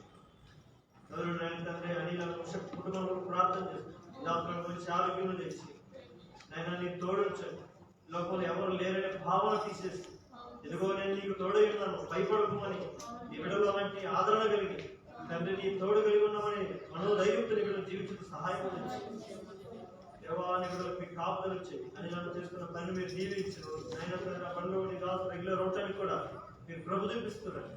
అన్నిటికి మించి ఇక్కడికి సంపూర్ణ రక్షణ దయచి దుష్టుడు అపవాది ఎక్కడ శోధించుకున్నాడు తండ్రి. లోకంలోనే తండ్రి దురలవాటు ఇక్కడ నడిపించుకున్నట్టు తండ్రి తన మనసుకు ఒక నూతనమైన మనసును దయచి స్థిరమైన హృదయాన్ని దయచి ఒక నూతన మనసును బిడ్డకు దయచేయమని వేడుకుంటున్నాను. ఆయన ప్రోక్ష హృదయంతో బిడ్డ ముందుకు సాగిపోవడానికి సహాయం దయచి ఆయన తండ్రి వేరు కొరకు ప్రేమ కొరకు కుమార్తె కొరకు ప్రార్థన చేస్తున్నాను. ఇప్పుడు మీరు దీవించండి, దాని చేసుకున్న పనిని మీరు ఆశీర్వదించండి. ఆయన కుటుంబంలో ప్రతి అవసరం తీరుస్తున్నారు. ఆయన తండ్రి రాసు ఏదైతే కోరుకున్నారో అన్నింటినీ నెరవేరుస్తున్నారు. బిడ్డలు చదువుకుంటుండగా తండ్రి జ్ఞానం తెలిపించిన బిడ్డలకు మంచి ఆరోగ్యం తెచ్చి ఈ వెంగుల పని వెళ్ళి మీరు స్థిరపరచమని పెట్టుకున్నారు. తన కుటుంబాన్ని బంధువులు రక్షణ అందరూ జ్ఞాపకం చేస్తున్నారు. వారందరూ ఆయన తండ్రి రక్షణ నిలబడడానికి సహాయం తెచ్చి బాబు కొరకు ప్రార్థన చేస్తున్నాం, బెస్ కొరకు ప్రార్థన చేస్తున్నాం. తండ్రి బిడ్డ కూడా రక్షణ మారవలసి తెచ్చి తండ్రి నాన్న తండ్రి గత వారవలసగా బలిపడడానికి తెలియజేసి తండ్రి నీ ప్రభు చూపించి తప్పిపోకుండా తొలగిపోకుండా తండ్రి నీ బిడ్డలు ఆయన నిలబడేటువంటి పిలుపు తగినట్లుగా సామర్థ్యత నిలబడినట్లుగా సహాయం తెచ్చి దుష్టుడు ఎక్కడ పడదొరికుండా ఎవరు తాను ఉంటుండగా ఆయన దృష్టిలేకుండా తన ఆయన తప్పిపోకున్నట్టుగా ఈ భద్రత నీ ప్రార్థన పెరుగుతుంది. చేస్తున్న పని ఉద్యోగాన్ని మీరు దీవించండి. దినములుగా తండ్రి రాని శాలని కూడా నీ బిడ్డలకు పక్ష ప్రార్థన చేస్తున్నాను. మీరు ప్రభు చూపించండి. ఎవరు అధికారులతో మాట్లాడండి, వరంతో మాట్లాడండి. వారి సంస్థలను విడిపించమని ప్రార్థన దయ చూపించండి. కాబట్టి బిడ్డలు సంఘంలో మంచి నమ్మకమైన వారు స్థిరులుగా నిలబడినట్లుగా సహాయం దయచి విధంగా నా ప్రభావ రాజ కుటుంబం ప్రార్థన చేస్తున్నాం, కుటుంబం ప్రార్థన చేస్తున్నాం, దేశ కుమారు ప్రార్థన చేస్తున్నాం. ఎక్కడ నిలబడతాడు తిరుపతి రాజుని జ్ఞాపకం చేస్తున్నాం. దేవాలయ తండ్రి ఎక్కువైనా ప్రయాసం పనిలో ఇక్కడ పడిపోయి ఉన్నారు తండ్రి. మీరు లేవనెత్తారు ఆయన లోపల పడిపోయి గూగుల్ లోతే చేయడం గూగుల్ లేవనెత్తబడినట్టు తండ్రి నీ బిడ్డలు లేవనెత్తారు. నీ సాధనగా ఆయన నీ యొక్క చేతి వాడబడే పాత్రగా ఇక్కడ నిలబెట్టుకుని ప్రార్థన చేస్తున్నాం. సంఘానికి సేవకు ఒక గుడిబుధంగా ఉండాల్సిన వాడు ఆయన తండ్రి. అనేక పోరాటం మధ్య ఇక్కడ పడిపోయేట్టుగా తండ్రి ఈ బలంతో ఈ శక్తిని ఇక్కడ లేవనెత్తుడుగా ప్రార్థన చేస్తున్నాం తండ్రి. ఒక మంచి పనిని దేవాని సేవకుని సంఘానికి సువార్తకు అనుకూలంగా నిలబడినట్టుగా తన జీవనానికి జీవనోపాధి నిమిత్తం ఒక పనిని అనుకూలపరచమని ప్రార్థన చేస్తున్నాం. ప్రభు చూపించండి నాయన. కూడా మంచి ఆరోగ్యం తెచ్చి నా దేహం బలహీనతలను తీసివేయాలి. సంపూర్ణ ఆరోగ్యం, సంపూర్ణ స్వస్థత అదృఢని ఏస్తున్నాము కలుగుని కాదని ప్రకృతి వీటి కూడా చేత గాయకండి ఆయన ఎముకైనటువంటి ఆ ఎముకలు బలపరచండి. అదే ఆయన దృష్టి అక్కడ శోధించుకున్నట్టుగా ఇక్కడికి కాపుదలు వచ్చండి. ఈ భద్రత చూస్తున్నాడు చుదుకుని బిడ్డలను తండ్రి రాబోయే దినంలో కుడియడంలో సంఘం నిలబడినట్లుగా సహాయం దయచి ప్రభుత్వ కుటుంబం అవసరతలు దైవమైన ఆదాయం తండ్రి ప్రతికూల సమస్యలు నీ వెలిగిన దేవుడు వాటన్నిటి నుంచి నీ బిడ్డకి విడిపించి రాబోయే దినంలో తండ్రి నీ సాధనని నిలబెట్టుకుని ప్రార్థన చేస్తున్నాను. శ్యామను జ్ఞాపకం చేస్తున్నాను ఆయన తండ్రి నిరీక్షణ జ్ఞాపకం చేస్తున్నాడు. ఈరోజు జతపరిచిన ఉద్దేశం దేవాన్ని చిత్తం వెలిగిన దేవుడు రాబోయే సంఘంలో ఒక హక్కుల ప్రశ్నల వలె ఒక నమ్మకమైన వారి వలె అనేకులకు నా ప్రభు ఆదర్శంగా నిలబడినట్టు సహాయం దయచేసి తండ్రి ఈ దినమని తండ్రి ఒక నూతన సంవత్సరంలో జన్మదినాన్ని జరుగుడు విరిచిన ప్రభుత్వం నీకున్నాను. ఆయన ఈ రీతిగా నా తండ్రి రాబోయే దినంలో తండ్రి వీడు ఒక బలమైన పాత్రగా ఒక నమ్మకమైన సాక్షిగా సత్యం ఆధార స్తంభంగా వీడు సంఘం నిలబడినట్లుగా సహాయం తెచ్చి పని లేదు నా ప్రభా తండ్రి నీ ప్రభు చూపించండి. అనేకమైన అవసరాలు ఉన్నాయి ఆయన పట్టుకోవాల్సిన పరిస్థితులు చాలానే ఉన్నాయి కనుక తండ్రి నీ వీడికి ఒక స్థిరమైన పనులు కూడా మీరు దయచేసి వేడుకుంటున్నాం. ఆయన తండ్రి సోదరి సునీతం ప్రార్థన చేస్తున్నాం. ఆయన ప్రార్థన కుటుంబాన్ని మీరు దీవించండి, ఆశీర్వదించండి. దేవుడు వచ్చిన బిడ్డలు మీరు ఆశీర్వదిస్తున్నారు. ఈ బిడ్డలని ఈ స్థానం వస్తువుల ద్వారా వారి జీవితంలో ఒక ఉన్నత స్థానానికి పెట్టి నిలబడినట్లుగా మీరు ఆశీర్వదించండి. దేవాలయ కుటుంబానికి నువ్వే ఆధారమై ఉంటున్నాడు. ఈ బిడ్డ పక్షాలను గొప్ప కార్యాలు జరిగించున్నాడు ప్రార్థన చేస్తున్నాడు. తల్లిదండ్రులు అన్నదమ్ములు బంధువులు సంబంధికులు జ్ఞాపకం చేసుకున్నాడు. మరి ఏ నీ ప్రజలు నీ బిడ్డను ఆశీర్వదించడం ద్వారా నీ జీవితం ద్వారా నీ కార్యం ద్వారా తన కుటుంబాన్ని అందరూ కూడా తన ఆకర్షించినట్లుగా సాధనమైన బిడ్డను నిలబెట్టుకుందరుగా అక్కడ ప్రార్థన చేస్తున్నాం. దాస్తురావు కొరకు ప్రార్థన చేస్తున్నాం. తన యొక్క తమ్ముడు కొరకు నేను తండ్రి యొక్క సోదరి కొరకు నేను ప్రార్థన చేస్తున్నాను. నీ బిడ్డకైనా తండ్రి గర్భఫలం కొరకు సందులు వేడుకుంటున్నామయ్యా. తండ్రి నీ సహాయం చేసి ఆయన పేరుతో మాట్లాడుతున్నాయి. ఆయన దాస్తులు తండ్రి కాపుర తత్వం కలిగిన సంఘములు నిలిచినట్లుగా తండ్రి సంఘములో ఆయన తండ్రి ఒక పాత్రను ఒక భావన కలిగినట్లుగా నీ బిడ్డకు దయచేసి లోకంలో తండ్రి నీ బిడ్డలో ఏ రీతి ఆలోచన వెలిగిన దేవుడు తండ్రి వారి కొరకు కన్నీరు గార్చి సంఘాన్ని బిడ్డలు ఎన్నుకున్నట్లుగా ఆ సంఘము వారి కొరకు ప్రలాపించి ప్రార్థించి సంఘం బిడ్డలు కొనుక్కునే సంఘము నేను కావాలని కోరిక భావన బిడ్డలు కలిగినట్లుగా సహాయం దయచేసి ఆయన తండ్రి జాన్ కృప కొరకు ప్రార్థన చేస్తున్నాను. ఇస్తే కుమారుడు శాంతి కుటుంబాల కొరకు ప్రార్థన చేస్తున్నాను. ఆయన నీ వెళ్ళి మీరు దర్శించండి, హృదయాలతో మాట్లాడండి, నడిపి సమకూర్చండి. చెప్పునైతే ఆయన ఈ బెంగళూరు పట్టణంలో స్థానిక స్థిరమైన వారు మీరు నడిపించండి. ఆయన తండ్రి జాన్సన్ కొరకు ఆయన తండ్రి బంధుబాబు కొరకు జాన్ కొరకు శామ్య కుటుంబాల కొరకు ఆదం కొరకు మోస కొరకు తండ్రి పుష్పం కొరకు ఆయన ప్రేమ కుమార్ కొరకు ఆయన తండ్రి మరిదాస్ కొరకు ఈ కుటుంబాల కొరకు మేము అనేక సంవత్సరాలు ప్రార్థన చేసుకొస్తున్నాం. రాబోయే సంవత్సరంలో తండ్రి 17 ప్రకారం నియమకాల నీ ప్రజలందరినీ సమకూరుస్తారని మాటించావు. నీ చేతులైతే నీ బలం బట్టి నీ కార్యం బట్టి నీ ప్రజలు నడిపించుకోగలిగే అక్కడ ప్రార్థన చేస్తున్నాం. అద్భుతాలు జరిగించే నా రంజిత్ కుటుంబం కొరకు ఇల్లు కొరకు ప్రార్థన చేస్తున్నాం. నీ బిడ్డలు కూడా స్థిరపరచండి. రాకపోవడం మార్పు పోతుండగా తండ్రి నీ బిడ్డని కాపుదలు వచ్చేది వాళ్ళ కష్టాలు మీరు దీవించండి. వాళ్ళన్నింటినీ చిడిపించి ఆ విధంగా సంఘంలో బిడ్డలు నిలబడినట్టుగా సహాయం తెచ్చి ఈఎంఐ సమస్య నుంచి కమిట్మెంట్లన్నింటి బిడ్డకు సహాయం తెచ్చేయండి. ఈ బిడ్డను బలపరచండి. ఆయన మారుమనసు పొందాడు, బాప్తిస్మం పొందాడు, సంఘంలో సాక్షి ఉంటాడు నాకు ఇచ్చాడు. ఆయన ఆ సాక్షి తట్టుకోకుండా తన కుటుంబం ఏ విషయంలో తిరిగి బిడ్డలైనా ఏ పరిస్థితులు బట్టి దూరం అవుతున్నాడో వాటన్నిటి పక్షాన్ని కాలేజీ నుంచి బిడ్డకు సమకూర్చుకుని ప్రార్థన చిన్న బిడ్డల వారు మీరు దీవించండి, మంచి ఆరోగ్యంలో తెచ్చి వారి కాలేజీ కుటుంబం జ్ఞాపకం చేసుకున్నాడు. ఆయన నాగమ కుమారులు జ్ఞాపకం చేసుకుని రక్షణ తెచ్చి మార్గం తెచ్చి కాలేజీ కూడా జ్ఞాపకం చేసుకోండి. ఆయన సమస్య నుంచి మీరు విడిపించండి. ఆయన అప్పుల సమస్య నుంచి విడిపించండి. సామర్థ్యాన్ని బిడ్డగా దయచేయండి. దేవ సమకూర్చండి. నాయన కుటుంబాన్ని తండ్రి ఆ స్థలంలో బిడ్డ ద్వారా ఆ బిడ్డ కార్యాలను బట్టి దేవ ఆ బిడ్డ నియమనటువంటి విధేయతను బట్టి నువ్వు చేస్తున్నటువంటి అభివృద్ధి కార్యాలను బట్టి ఆ చుట్టూ ప్రజలు అనేకులు కూడా ఈ బిడ్డని ఆకర్షించి నడిపించే సాధనలో బిడ్డ నిలబెట్టుకున్నారు కాబట్టి ప్రార్థన చేస్తున్నాం. దయ చూపించేసి ఆయన తండ్రి సతీసుకో తీసుకోవడం ప్రారంభం చేసుకుని బిడ్డలు బలపరిచి వివాహ జీవితాన్ని పాత్రలో పెడుతుంది. తండ్రి నీ బిడ్డ జీవితాన్ని కట్టుదు కాదు నీ జీవితాన్ని ఉన్నతాన్ని నిలబెట్టుకుంది కాక ప్రార్థన చేస్తున్నాం. తండ్రి రైల్వే ఉద్యోగపడుతున్న ఎంతగానో ఆయన ప్రయాసపడుతుండగా తండ్రి నీ అతని ప్రయాసాన్ని ఎరిగిన దేవుడు నీ చిత్తమైతే నీ జీవితాన్ని కట్టుదు కాక ప్రార్థన చేస్తున్నాం. ప్రభు చూపించండి. తన తండ్రి కూడా ప్రార్థిస్తున్నాం. బలహీనతతో తండ్రి తన మనసుకి ఎంతో నీ బిడ్డ కృంగిపోతున్నాడు. తండ్రి నీ బిడ్డకు సంపూర్ణమైన ఆరోగ్యం కూడా తెచ్చి సంపూర్ణ స్వస్థం తెచ్చి తుదుకు వారందరూ రక్షణ పొంది తండ్రి నీ సన్నిధిలో నిలబడినట్లుగా 40 దినాల కుటుంబంతో జీవనం నిలబడినట్లుగా సహాయం తెచ్చామని ప్రార్థన చేస్తున్నాం. సహోదరి గర్భం కొరకు ప్రార్థన చేస్తున్నాం. తండ్రి ఆ బిడ్డకు సంపూర్ణమైన ఆరోగ్యం తెచ్చి వీడు గర్భం తెరవజేయగా అక్కడ ప్రార్థన చేస్తున్నాం. నేను తండ్రి నితీష్ కూడా జ్ఞాపకం చేసుకోండి. చేస్తున్న పనిని దీవించండి. ఆయన తండ్రి రాబోయే ఒక మంచి పనిని కూడా నీ బిడ్డ స్థిరమైన పనిని కూడా దయచేయమని వేడుకుంటున్నాం. కృప చూపించండి, దయ చూపించమని ప్రాణం నీ బిడ్డలు నిశ్చితమైతే ఆ యొక్క దేవాలయంగా వేరే ఏదైనా మాట్లాడి ఉంటుండగా తండ్రి వారితో మీరు దర్శించండి. అంత మాట్లాడండి. నీ బిడ్డలు నీ సన్నిధిలోను నీ సంఘంలోను పనివారు ఉన్నారంటే అనుకోలేని పని నీ బిడ్డకు అవసరం కాబట్టి దేవా మీరు ద్వారా తరమని అడుగుతున్నాం. నన్ను అడుగు ఊదిగంతా మీకు స్వాస్థ్యం చేస్తాను నా దేవుడు. ఆయన సంఘంలో ఉన్న బిడ్డలు కూడా ఒక మంచి పనులు తెచ్చి మరి వేడుకుంటున్నానయ్యా. నీ బిడ్డలు సహాయం లేదు, మంచి స్థానంలో బిడ్డలు నిలబెట్టండి తండ్రి. అదే విషయంగా అభివృద్ధి దానియేలును లేకపోతే రాజు దర్బారులో ఒక ఉన్నత స్థానం నిలబెట్టినట్లుగా సీయోను సంఘంలో ఉన్న ప్రతి బిడ్డలు కూడా ఒక మంచి పనులను బిడ్డలు నిలబడినట్లుగా వారి జీవితాలు ఆ పనులు ఆశీర్వదించబడినట్లుగా స్థిరపరచుగా ప్రార్థన చేస్తున్నాం. మీ ద్వారా తెరవండి నాయన, మీరు కృప చూపించండి, మీరు దయ చూపించండి. మీ బిడ్డలు భవిష్యత్తు ప్రాముఖ్యం కనుక తండ్రి ఆ భవిష్యత్తు నిర్లక్ష్యం చేయకుండా తండ్రి ఈ బిడ్డలు కూడా జీవించే భాగ్యం దయచేయండి. నేను ప్రవీణ్ కొరకు నాయన మరి వేరు కొరకు కుమారు కొరకు ప్రార్థన చేస్తున్నాను. ఈ బిడ్డలు కూడా స్థిరపరచండి. ఆయన ఒప్పుకుంటున్న నిలబడలేకపోతున్నా మీరు దర్శించిన ఆయన తండ్రి. ఆయన ఎవరిలో ఉంటుంది బిడ్డలు అనేక మంది బలిపీఠం దగ్గరికి వచ్చి నిలబడ్డారని ఆయన తండ్రి. ఆ పిలిపేంటో ఆ నిలబడిన విధానం ఏంటో ఎరుగునట్లుగా సహాయం ఇచ్చింది. దృష్టిలు ఎక్కడ పడవై పడకుండా ప్రతివై పడకుండా నెచ్చివై పడుకున్నట్లుగా తండ్రి నీ బలంతో బిడ్డలు నింపండి. ఆయన స్తపన వలె పిలుపు వలె ఆది అపోస్తుల శక్తి పొందుకుని ఇక్కడ నిలబడినట్లుగా తండ్రి రాబోయే సంఘంలో నమ్మకమైన పనివారు వలె పరిచారకుల వలె పనిచేసి ఈ నేటి పరిచయం రాబోయే ప్రవక్తలుగా ఇక్కడ మంచి దైవ సాధకులుగా ఇక్కడ ప్రతిష్ఠించబడి నిలబడినట్లుగా సహాయం ఇచ్చినట్టు ప్రార్థన చేస్తున్నాం. ప్రభు చూపించండి. వారు నాయన నూతన కుటుంబం డేవిడ్ వరకు తండ్రి నాయనతో కుటుంబం కొరకు ప్రార్థన చేస్తున్నాం. ఎవరిలో నడిపించండి, సమకూర్చండి. కాబట్టి సంఘ అవసరతలు అక్కడ ఇబ్బందులు అనేకం ఉన్నాయి. ఈ పాస్టర్లు తీసుకొస్తున్నాం. ఈ సంఘాన్ని మీరు ఆశీర్వదించండి.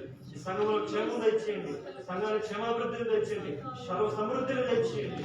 ఆహారంలో నిండారుగా మందిరంలో ఆహారం నిండారున్నట్టుగా తండ్రి భాగములన్నింటినీ నింపుదుగా ప్రార్థన చేస్తున్నాం. అనేకులు ఈ మందిరం మేలు చేత తృప్తిపడే సీయోను సంఘంలో మీరు దీవించండి. మీరు సీయోను స్థాపించినాడు. బాధల మీద వారిని ఆశ్రయించాలని వాగ్దానం ఇచ్చి నిలబెట్టావు.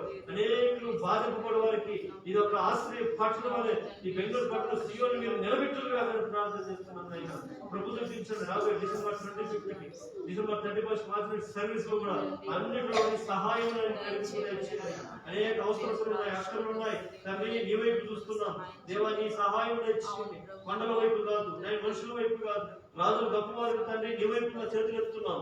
తండ్రి యెహోవా మాకు సహాయం కలుగునని ఈ భక్తులు ప్రార్థించినట్లుగా తండ్రి సంఘానికి కావలసిన ప్రతి ఈవిని ప్రతి అవసరతను దయచేయమని పెట్టుకుంటున్నాం. ఆయన కావాల్సిన కుటుంబం కూడా జ్ఞాపకం చేస్తున్నాడు.